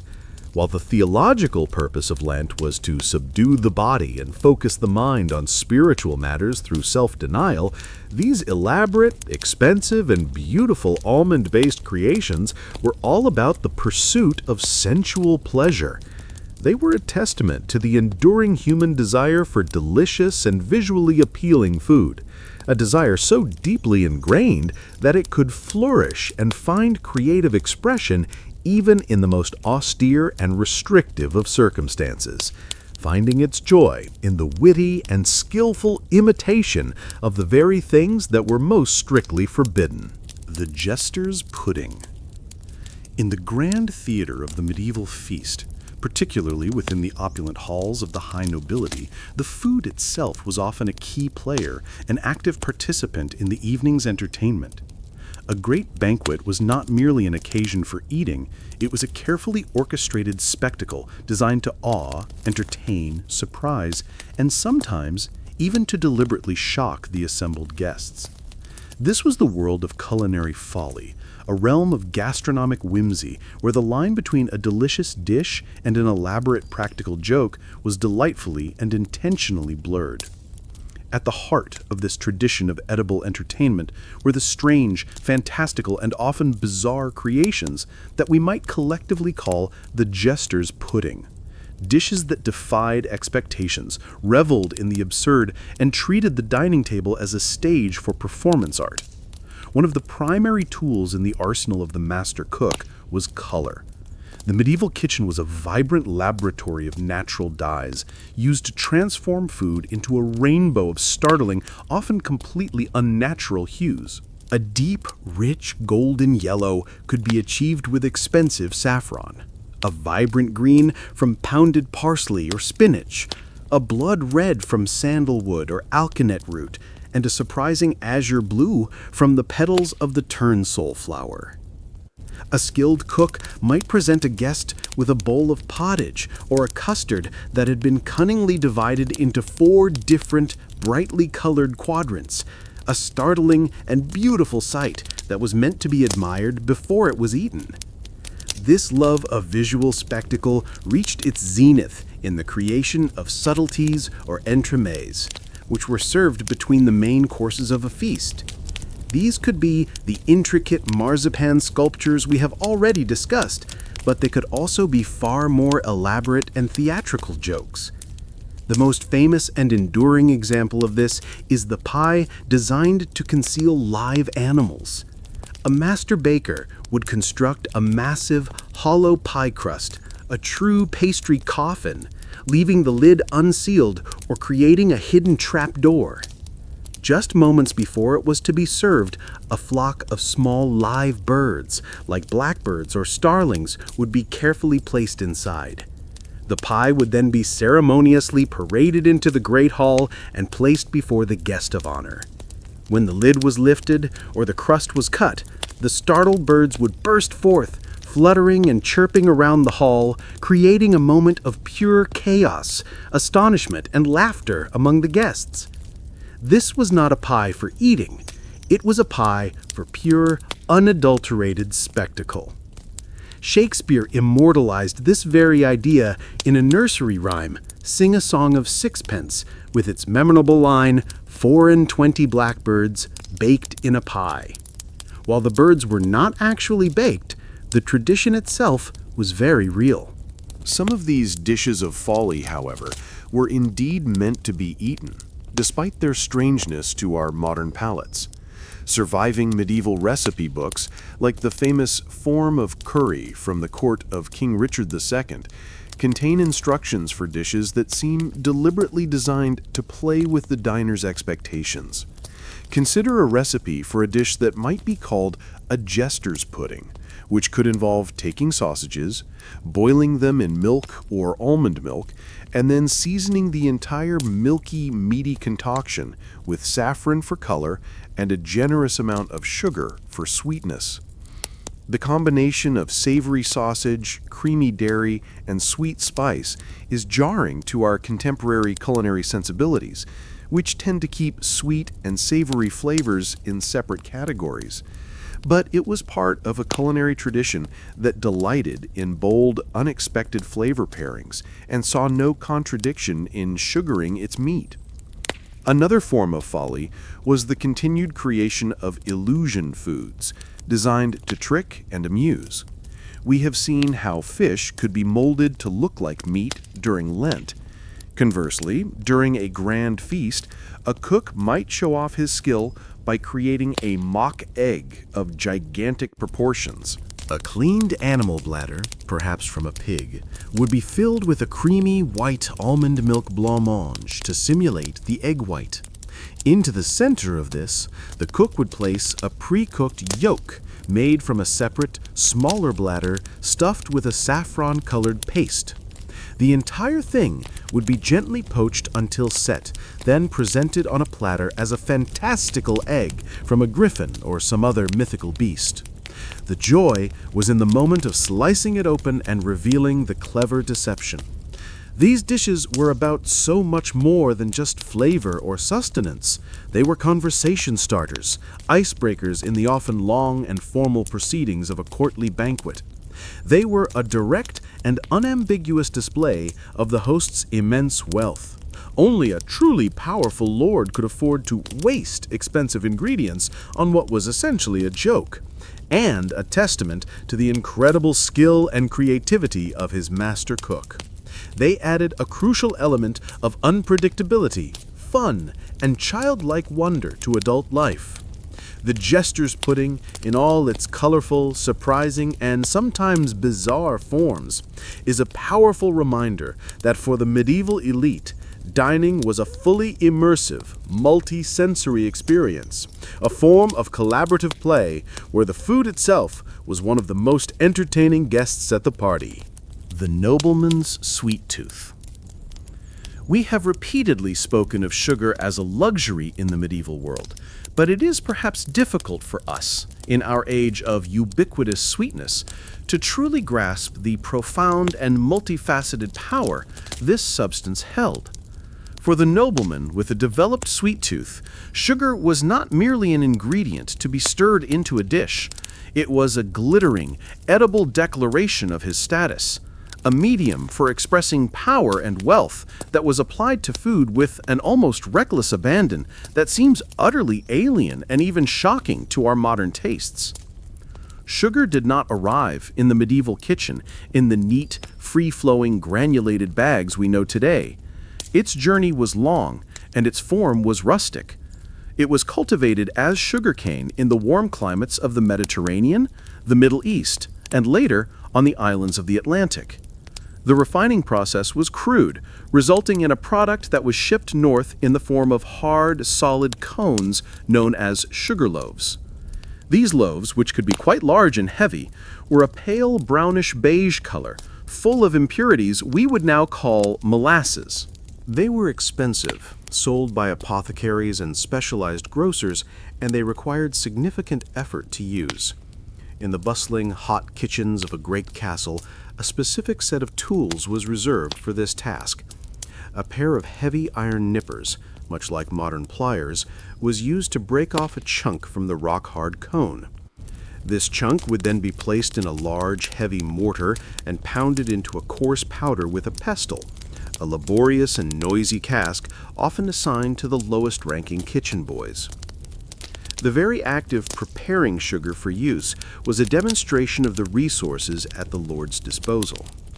Once this precious off-white powder was prepared, it was used with glorious and almost unbelievable excess. The nobleman's craving for sweetness was not confined to the end of the meal. In a radical departure from our modern culinary structure, which strictly segregates sweet and savory, sugar was considered a universal seasoning, a master spice to be sprinkled liberally over almost everything. It was entirely common for a host to serve a piece of roasted fish, a savory meat pie, or a rich game stew with a visible and generous dusting of powdered sugar over the top. This was not always because the combination was deemed particularly delicious, although the medieval palate did enjoy sweet and sour flavors. More importantly, it was a form of conspicuous consumption. Just as a modern billionaire might wear an ostentatiously expensive watch, a medieval lord would order sugar to be scattered over his food as a clear, unmistakable, and edible signal to all his guests that he was wealthy enough to afford this incredibly precious white powder from the East. The absolute pinnacle of this sugar-fueled display was the practice of gilding and sugaring confections until they resembled treasures from a dragon's hoard. Spices like whole cloves or pieces of dried ginger were not just candied in a simple sugar syrup. They were often first delicately coated in a whisper-thin layer of edible gold leaf, and only then dipped in sugar, creating a multifaceted treat that glittered and shone like a jewel. The most spectacular dishes of the feast were given the same treatment. An entire roasted peacock, painstakingly redressed in its own iridescent feathers, or the fearsome head of a roasted boar, complete with lacquered tusks, might be glazed with a sticky syrup and then dusted with a mixture of powdered sugar and ground spices, making them sparkle and shimmer magically in the torchlight as they were ceremoniously paraded through the hall before the carvers set to work. This profound love of sweetness permeated every aspect of elite cuisine. Sauces, which were a cornerstone of medieval cooking, were frequently both sweet and sour, a complex balance of acidic vinegar and the rich sweetness of sugar or honey, often combined with fruit purees. There was no concept of a linear progression from savory to sweet courses as we understand it. A meal was a series of removes or courses, each containing a variety of dishes, both savory and sweet, served simultaneously. A guest might eat a mouthful of spiced meat, followed by a spoonful of a sweet, creamy custard, which could then be followed by a bite of a savory eel pie. For the powerful medieval nobleman, sugar was far more than just a flavor. It was a spice, on par with pepper or cinnamon. It was a decoration as important as a carved vegetable garnish. It was a medicine, believed to cool the body's humors. And above all, it was the most potent and visible symbol of his personal wealth, his social standing, and his connection to the exotic, faraway lands from which this magical, crystalline substance came. His sweet tooth was not a personal quirk. It was a direct and deliberate reflection of his power, and he made sure to satisfy it and display it at every possible opportunity. The festival table. Imagine, for a single glorious day, that the rigid, hierarchical social order of a medieval town is temporarily and joyously suspended. The normal, grueling rhythms of work and the strict rules of social decorum are cast aside for a day of chaotic, vibrant, and unrestrained celebration. This was the festival, a vital and eagerly anticipated part of medieval life. Tied to the great religious holidays like Easter, Christmas, or Corpus Christi, the changing of the seasons at May Day or Midsummer, or the commemoration of a local saint or a town's founding, the festival was a moment of collective release and communal joy. And at the beating, greasy, sugar-dusted heart of every festival was the food. The festival table was not a single piece of furniture, but rather the entire town square or village green, transformed for a day into a sprawling, open-air, and deeply democratic banquet. This was the grand stage where all the humble and delicious junk foods we have discussed came together in a glorious, noisy, and utterly irresistible symphony of smells, sounds, and tastes. The very air of the festival would be a thick, intoxicating tapestry of competing aromas. From one corner, you would be drawn by the primal, smoky scent of roasting meat on a stick, the fat from a chunk of pork or string of small birds dripping onto the hot coals and sending up a mouth-watering plume of savory smoke. From another direction, the deep, rich, and peppery fragrance of the pie man's stall would beckon. His ovens, working at full capacity, would be turning out a seemingly endless supply of hot, golden-crusted pies, their savory steam escaping from a slit in the top. The sharp, aggressive sizzle and snap of sausages cooking on a hot iron griddle would provide a constant percussive soundtrack to the festivities, their rich, spicy smell mingling with the sweet, almost intoxicating perfume of the fritter cellar. Here, the scent of hot lard and caramelizing sugar from the frying dough would create a heady perfume of pure, unadulterated indulgence. The street vendors, the foot soldiers of the junk food economy, would be at their busiest and their loudest, their calls and cries rising above the general din of the crowd. Peddlers with large wooden trays suspended by straps around their necks would navigate the throng, selling warm, crunchy, sugared almonds in simple paper cones. Men and women with large barrels or clay jugs would be ladling out cup after cup of frothy, malty ale, the essential social lubricant and liquid courage for any medieval gathering. Women from nearby farms would set up simple stalls, selling dense, dark honey cakes alongside more basic pleasures, like wedges of fresh, crumbly cheese and thick slices of crusty bread. For a common person, a laborer or an artisan, the festival was a rare and precious opportunity for genuine gluttony. A day's wages, or the few extra coins that had been carefully saved for just this occasion, could be happily and shamelessly spent on a succession of delicious treats. The day's feasting might begin with a savory meat pie, its hot, peppery filling warming the hands and the stomach. This could be followed by a stick of roasted pigeon, eaten on the move while watching a troupe of acrobats or a clumsy dancing bear. As the day wore on and the ale began to flow more freely, a powerful craving for something sweet might lead one to the fritter seller's stall for a handful of sticky, honey-drenched fried dough, the eating of which was a gloriously messy and finger-licking affair. In its own way, the festival table was a great equalizer. While the quality and quantity of what one could afford might vary dramatically, the fundamental experience of public feasting, of being part of a large, happy eating and drinking crowd, was shared by all. A lord and his family might be present, perhaps buying a more expensive venison pie, but they would be navigating the same crowded square, tempted by the same delicious smells as the poorest beggar. It was a time of sanctioned excess, a moment when the sin of gluttony was temporarily overlooked in the name of community and celebration.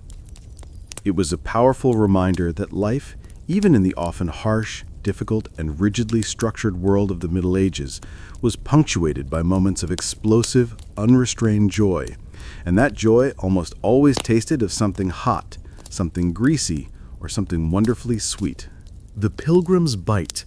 For the vast majority of people in the Middle Ages, life was an intensely local affair. The world was circumscribed by the horizon of the nearest hill, and many would live and die within a few miles of the village where they were born. One of the few powerful motivations that could compel a person to undertake a long and arduous journey was faith. The pilgrimage, a spiritual quest to a holy shrine, to Canterbury in England, to Rome, or, most ambitiously, to Santiago de Compostela in Spain, or Jerusalem itself, was a defining feature of medieval society. These journeys were long, they were dangerous, and they were an immense physical undertaking. And all along the great pilgrimage routes, a unique and pragmatic food culture emerged, a culinary ecosystem designed specifically to cater to the needs of the thousands of hungry, weary, and often penniless travelers. The Pilgrim's Bite was a cuisine defined by three core principles: convenience, energy, and affordability. Pilgrims, footsore and carrying all their worldly possessions on their backs, were not looking for elaborate sit-down meals. They needed portable, calorie-dense food that could be purchased quickly, eaten on the road, in a crowded and noisy inn, or while resting by the side of a dusty track. This constant demand created a thriving and highly competitive market for the very same junk foods that were popular in the urban marketplace. But here, they were adapted for the specific needs of the long-distance traveler. The humble meat pie was perhaps the perfect pilgrim's food. Its thick, sturdy crust made it a self-contained, durable, and easily transportable meal. A pilgrim could buy a pie from a baker in the morning as he left a town, wrap it in his cloth satchel, and it would still be a satisfying, if cold, lunch several hours later. It was filling, it was savory, and it required no utensils. Every town and village along a major pilgrimage route would have its pie makers, each claiming to have the most delicious and nourishing fillings, creating a sense of local pride and competition. The most basic and reliable of all travel foods were, of course, bread and cheese. A hunk of hard aged cheese and a piece of dense dark rye bread could last for days without spoiling. This combination provided a simple but effective balance of carbohydrates and protein. Inns and market stalls at every stop would sell these staples to travelers looking to restock their provisions for the next grueling leg of their journey. For a quick and necessary boost of energy, sweet treats were absolutely essential. The dense and long-lasting honey cake was an excellent travel snack, a small, heavy square of which could provide the sugary fuel needed to climb a steep hill. A pilgrim might also invest in a small bag of sugared almonds or other candied nuts. These were a lightweight luxury, easy to carry, and a handful could provide a welcome moment of sweetness and a burst of energy on a long, monotonous day of walking. The pilgrim's bite was also shaped by a pervasive atmosphere of caution and mistrust. A traveler in a strange town was an easy target for unscrupulous vendors. Tales of innkeepers who overcharged, bakers who used spoiled meat in their pies, and tavern keepers who watered down their ale were a common feature of medieval travel literature. This led many pilgrims to favor foods that were cooked in plain sight. A hot, freshly cooked sausage sizzling on a griddle right before their eyes, or a piece of meat roasted on a stick over an open fire, was often seen as a much safer and more trustworthy bet than a pie with a mysterious and anonymous filling, or a stew that had been simmering for who knows how long in a dark corner of an inn kitchen. Food on a pilgrimage was about so much more than just sustenance. In the midst of a journey defined by hardship, uncertainty, and unfamiliar surroundings, a simple, familiar pleasure could be a profound source of comfort. The act of buying a hot pie or a sweet cake was a small taste of normality, a connection to the simple joys of home. It was a moment of respite, a small but significant comfort that could provide not just the physical energy, but also the mental and spiritual fortitude needed to take the next step, and the one after that, on the long and winding road to salvation. The winter's indulgence. As the year wheeled towards its end, the world of medieval Europe underwent profound and chilling transformation. The days grew short, pale, and fleeting, while the nights became immensely long and deeply cold. A biting, damp chill seemed to settle into the very stones of the buildings and the bones of the people. This was the season of winter, a time of enforced inactivity, of darkness, and of a daily struggle for warmth and survival. The vibrant, colorful diet of the summer and autumn, rich with fresh produce from the garden and the field, gave way to a more monotonous and limited reliance on preserved and stored foods. Yet, paradoxically, this bleakest of seasons was also the time for the year's greatest and most beloved indulgences. The period around the winter solstice, from the start of Advent through the grand celebration of the 12 days of Christmas, was a season of deliberate and defiant feasting, a joyous rebellion of light and warmth against the encroaching darkness. Winter's indulgence was a cuisine built on the principles of richness and warmth. It was all about fat, sugar, and spice, ingredients that provided not only intense pleasure, but also the much-needed calories to generate body heat and a powerful, comforting feeling of inner warmth. The absolute centerpiece of any winter feast, from the Lord's Hall to the peasant's cottage, was meat. The autumn slaughter, known as Martinmas, was a crucial event in the agricultural calendar.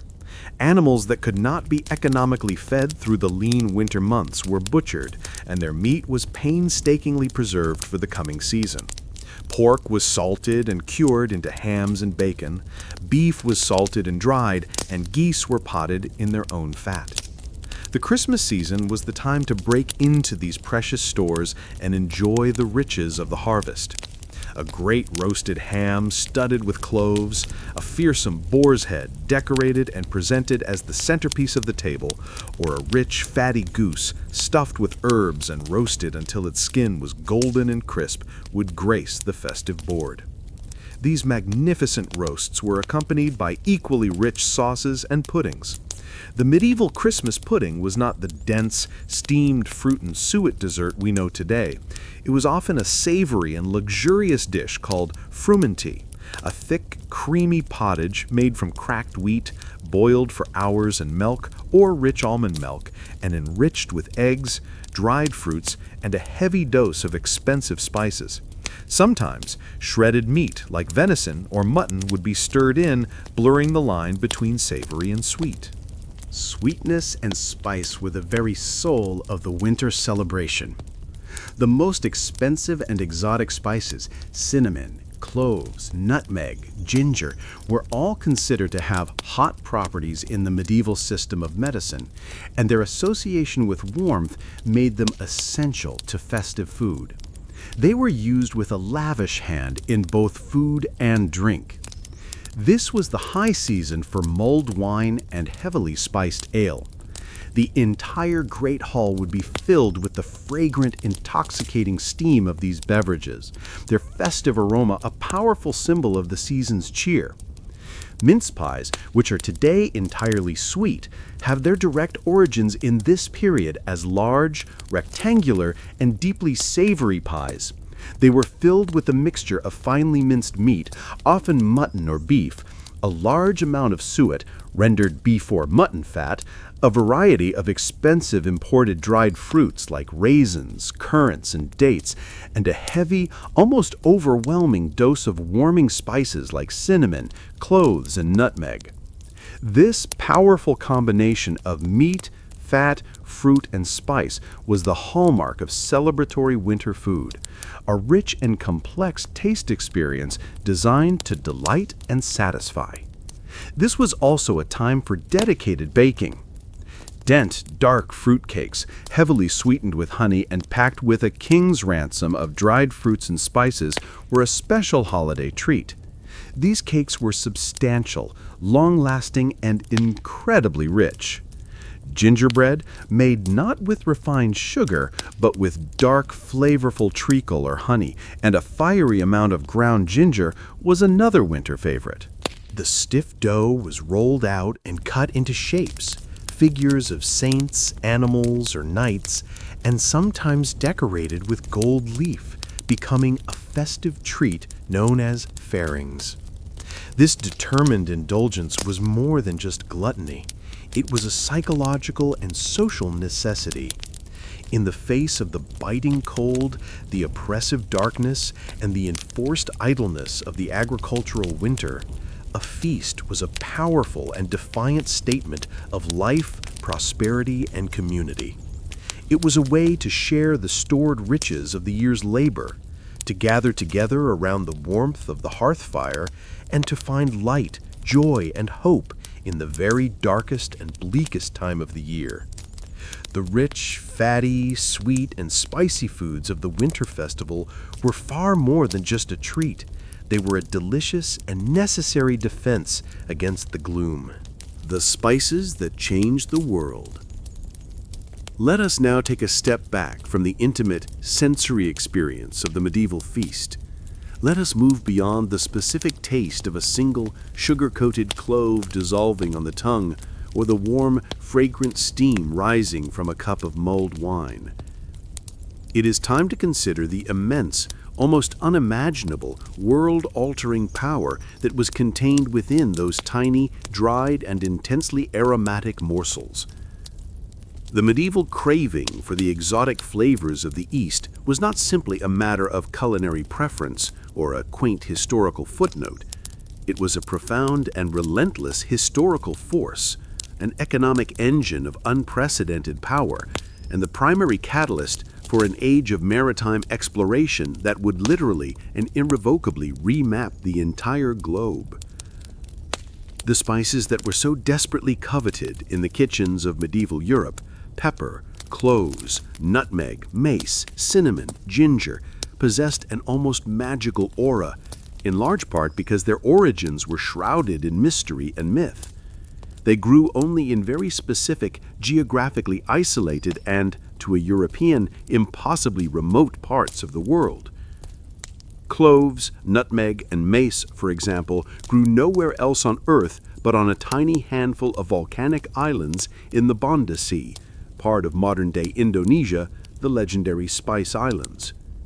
Cinnamon came from the bark of trees in Sri Lanka, while pepper, the undisputed king of spices, grew on vines along the Malabar coast of India. For a single one of these peppercorns to find its way into the pepper grinder of an English castle, it had to undertake one of the longest, most complex, and most perilous journeys of any commodity in the pre-modern world.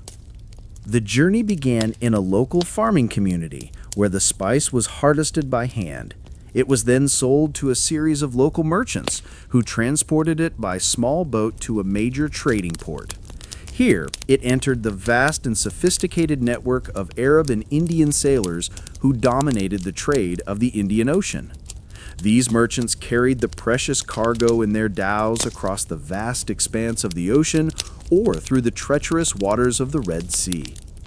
It might then be loaded onto the backs of camels for a long, slow journey overland in a caravan across the searing deserts of the Arabian Peninsula, its value increasing with every dusty, dangerous mile. Eventually, after passing through countless middlemen, each taking their share of the profit, the spices would arrive at the great cosmopolitan emporiums of the eastern Mediterranean, ports like Alexandria in Egypt, or, before its decline, Constantinople.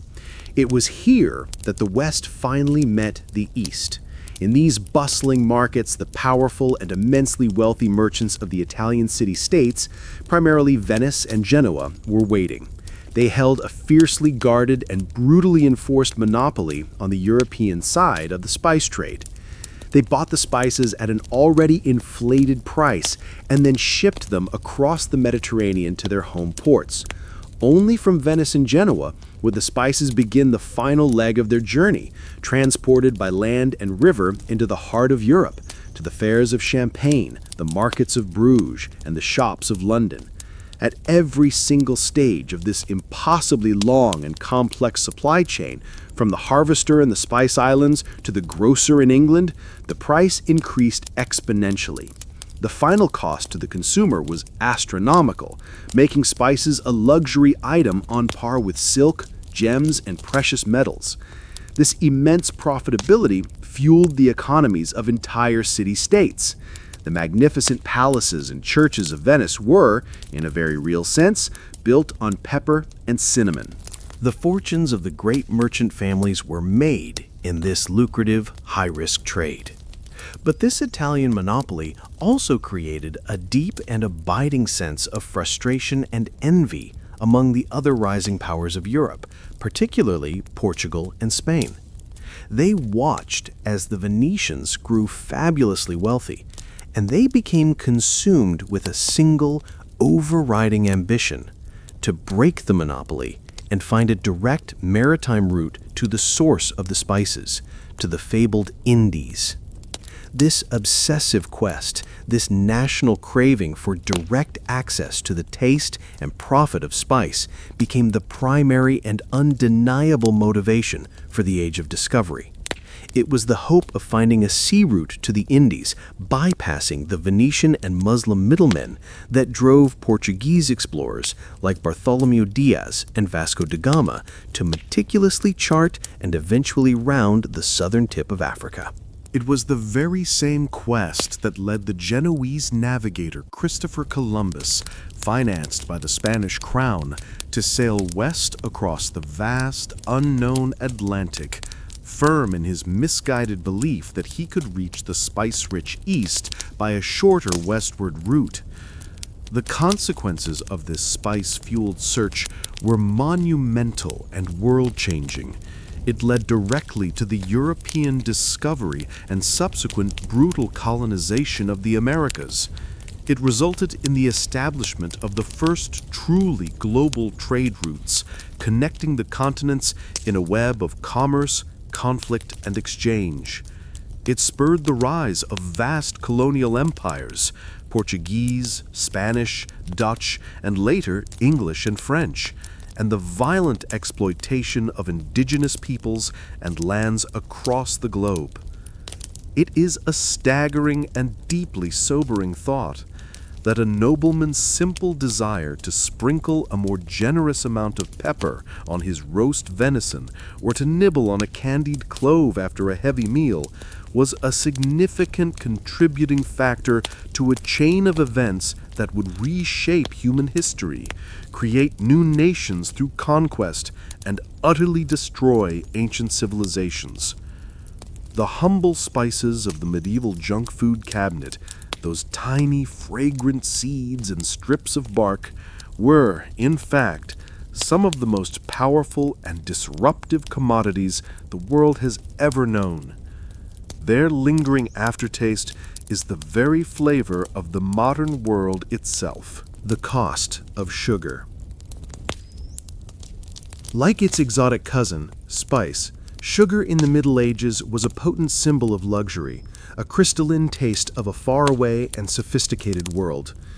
But its journey from a rare and incredibly expensive medicine to a dominant, world-saturating commodity is a story with a deeply and profoundly bitter side.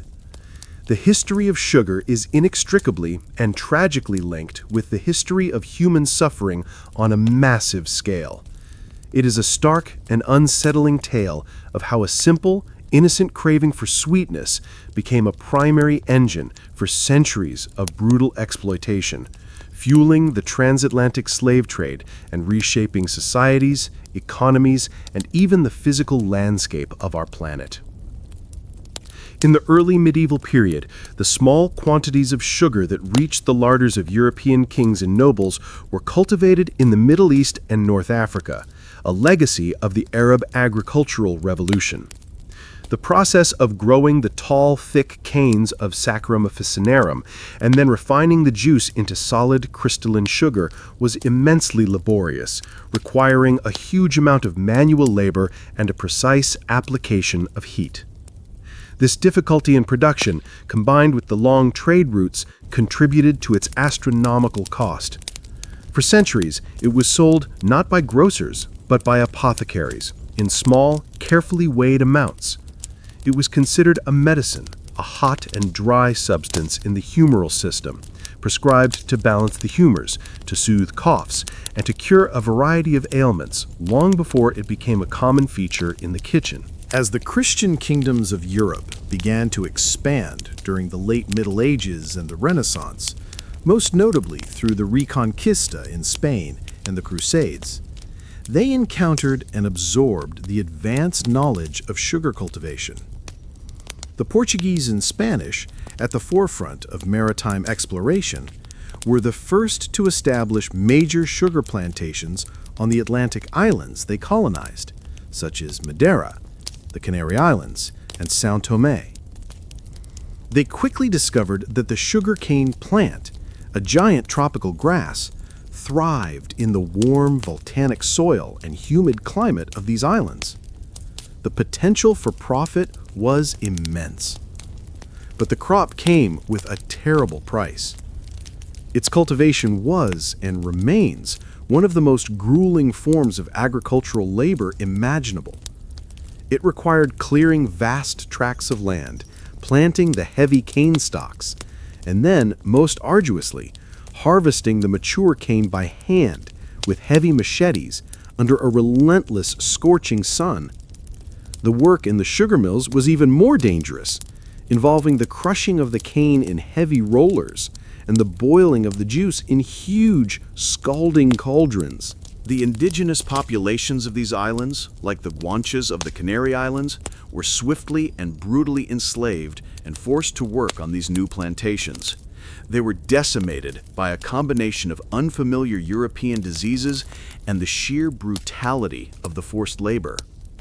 A new, more resilient workforce was needed to satisfy the insatiable European demand for sugar, and the plantation owners found it in Africa. This was the true and terrible cost of the world's burgeoning sweet tooth. The desire for this sweet white luxury and the palaces and wealthy homes of Europe directly fueled the creation and expansion of the transatlantic slave trade, the largest forced migration in human history. Over the course of nearly 4 centuries, millions of African men, women, and children were captured in their homelands, torn from their families and communities, and packed into the disease-ridden, horrifically overcrowded holds of slave ships. They were shipped across the ocean in the infamous Middle Passage, a journey of unimaginable suffering, to live and die as chattel slaves on the vast sugar plantations of the Caribbean and Brazil.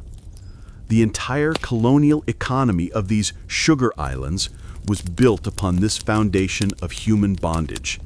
It was a system of systematized, racialized, and legally sanctioned brutality that generated immense, almost unimaginable wealth for the European colonial powers. The landscape of the New World was itself irrevocably transformed, as vast tracts of pristine native forest were clear-cut to make way for the endless, monotonous monoculture of sugarcane fields.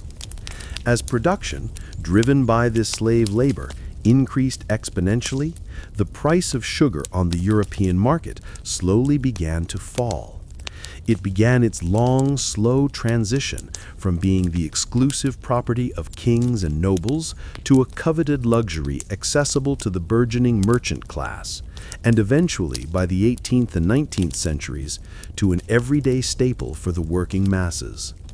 But this democratization of sweetness, this journey from the apothecary's jar to every person's teacup, was built on a foundation of profound and immeasurable human misery.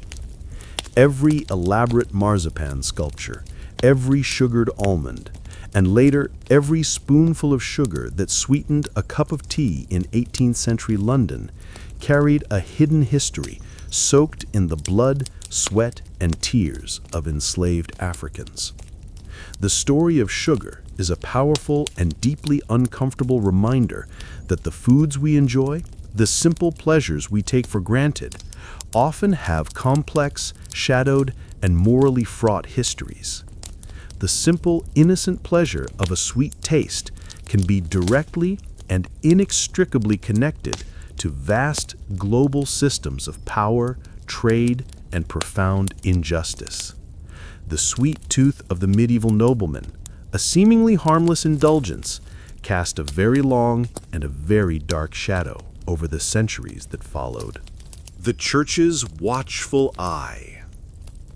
In the deeply religious world of medieval Europe, there was no aspect of life that was truly secular, no corner of human experience that was not viewed through the all-encompassing lens of Christian faith. And this was especially true of the most fundamental of human activities, eating. The Church cast a long and watchful shadow over every table, from the peasant's rough-hewn board to the king's linen-draped banquet table. Every bite of food, every sip of drink was laden with profound moral and spiritual significance. The simple, innate human pleasure of indulgence, the very subject of our journey, was in constant and often anxious tension with the powerful religious ideal of asceticism and self-denial. Gluttony, the excessive love of food and drink, was not seen as a minor personal failing or a simple lack of self-control. It was formally classified as one of the 7 deadly sins, a grave spiritual poison that could lead the soul to eternal damnation. Theologians, preachers in their pulpits, and the authors of religious manuals wrote extensively and graphically on the subject, warning their flocks against the myriad dangers of surrendering to the appetites of the flesh.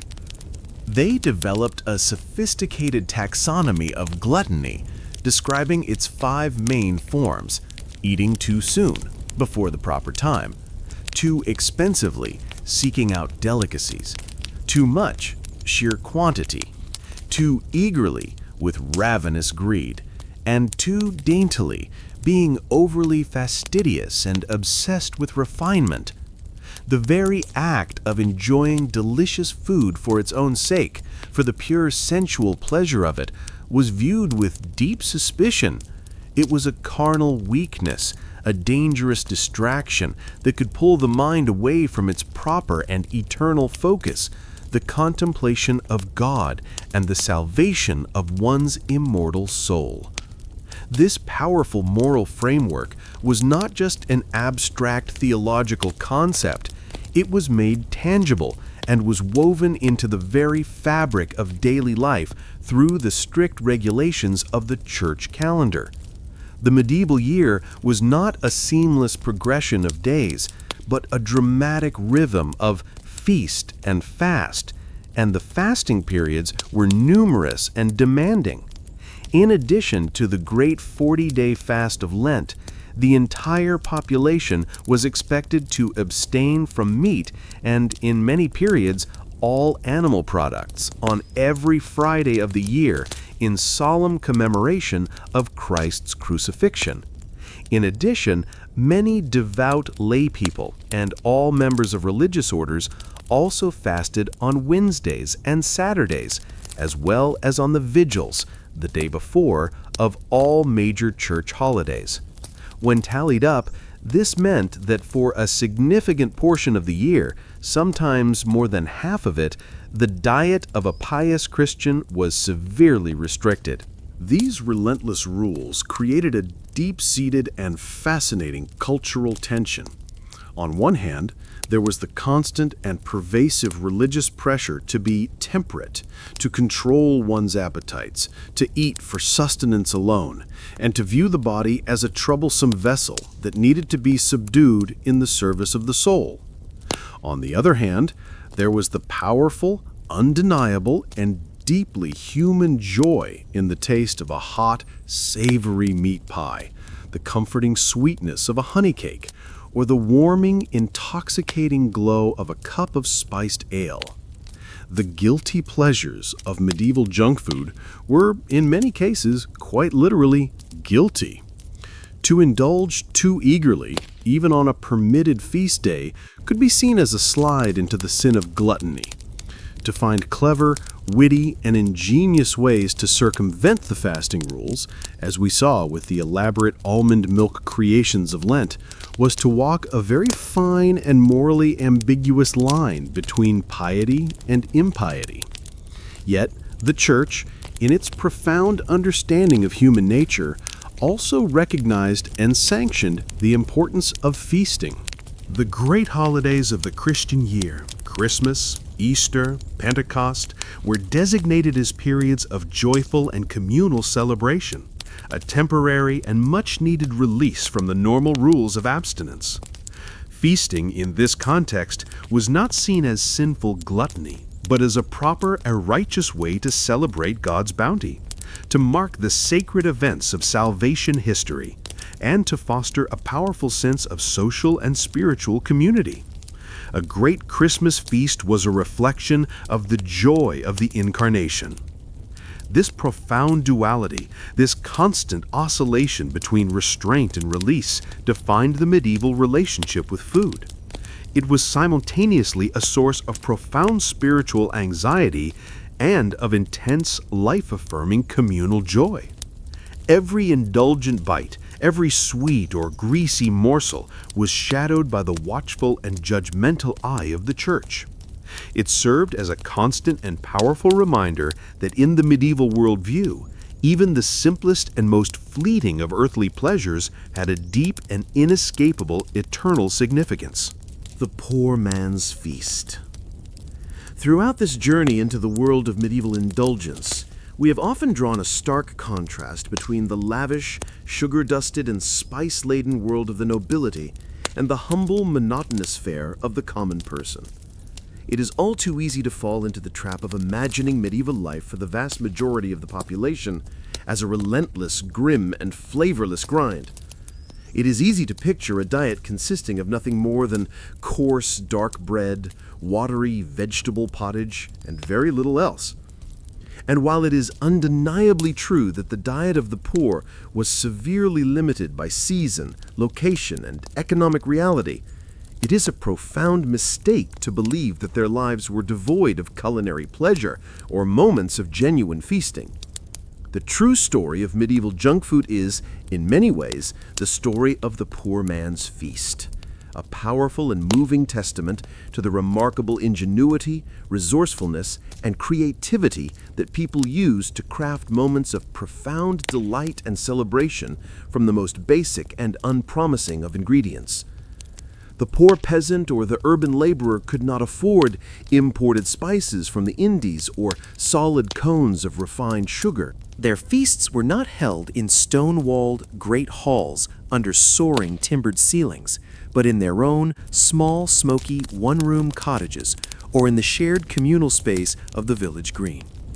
Their indulgence was not about the conspicuous display of wealth, but about the precious, careful, and celebratory sharing of what little they had. Their greatest and most valuable resource was not money, but their deep, practical, and ancestral knowledge of how to make the most of their immediate environment. Stale bread, as we have seen, was not a waste product to be discarded, but a blank canvas for culinary transformation. It could be revived in ale and fried in dripping to create a hot, crispy, and deeply savory treat. It could be crumbled and used as a thickener for stews, adding body and substance.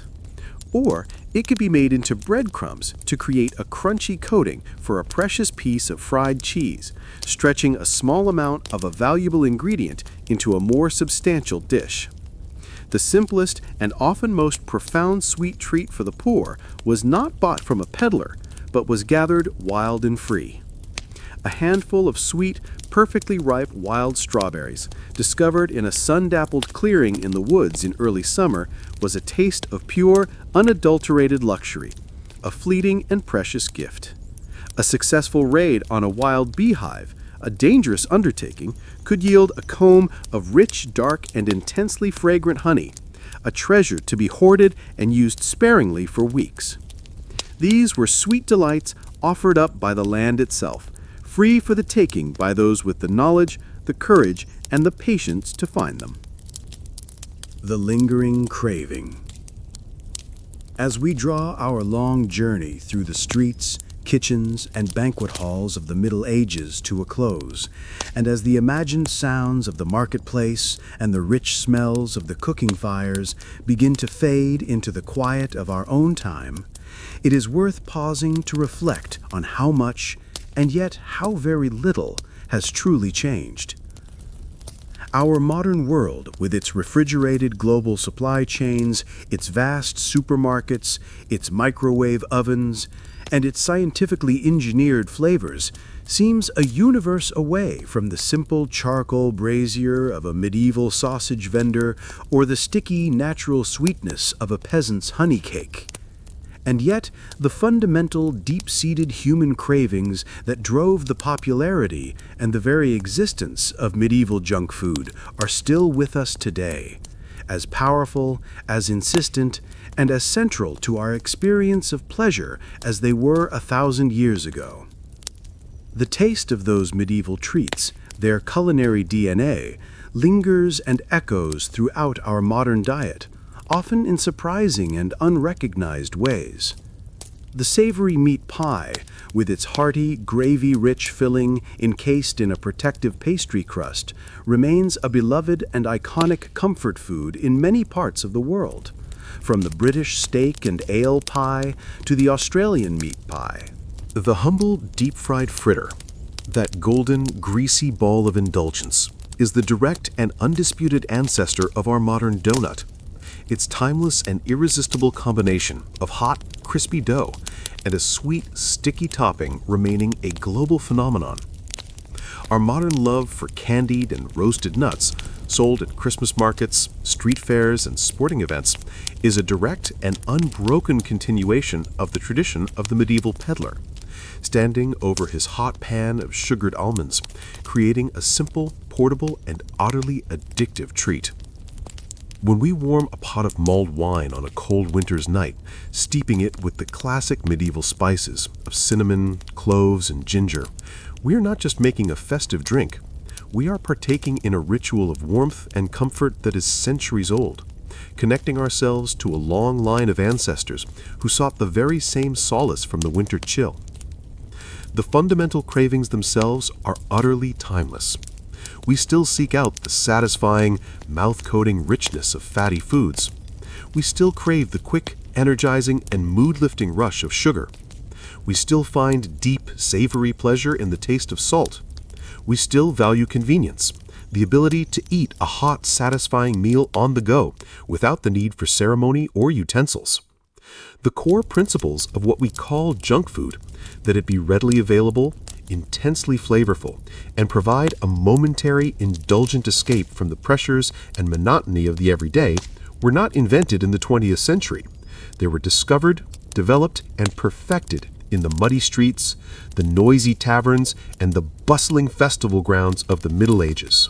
Our modern, multi-billion-dollar fast food industry, with its global reach, its relentless marketing, and its scientific precision, is merely a high-tech, hyper-efficient, and massively scaled-up extension of the very same basic enterprise that motivated the medieval pieman. It is the business of satisfying those deep, primal, and lingering cravings in the quickest, most affordable, and most potent way possible. So, the next time you bite into a hot, greasy slice of pizza, or a rich, savory sausage roll, or a warm, sugar-glazed donut, take a moment to think of its long and storied history. You are not just eating a modern convenience, you are tasting the echo of a bygone era. You are sharing in a simple, fundamental pleasure that has comforted, delighted, and sustained people for 1,000 years. The world is changed beyond all recognition. The ingredients have traveled farther and faster, and the methods of cooking have been revolutionized. But the simple, human joy of a guilty pleasure, that small, delicious act of rebellion and self-care, remains exactly and profoundly the same. The aftertaste of medieval history is all around us, in our most common cravings, in our most beloved comfort foods, in our timeless and lingering desire for something sweet, something savory, and something deeply, wonderfully satisfying.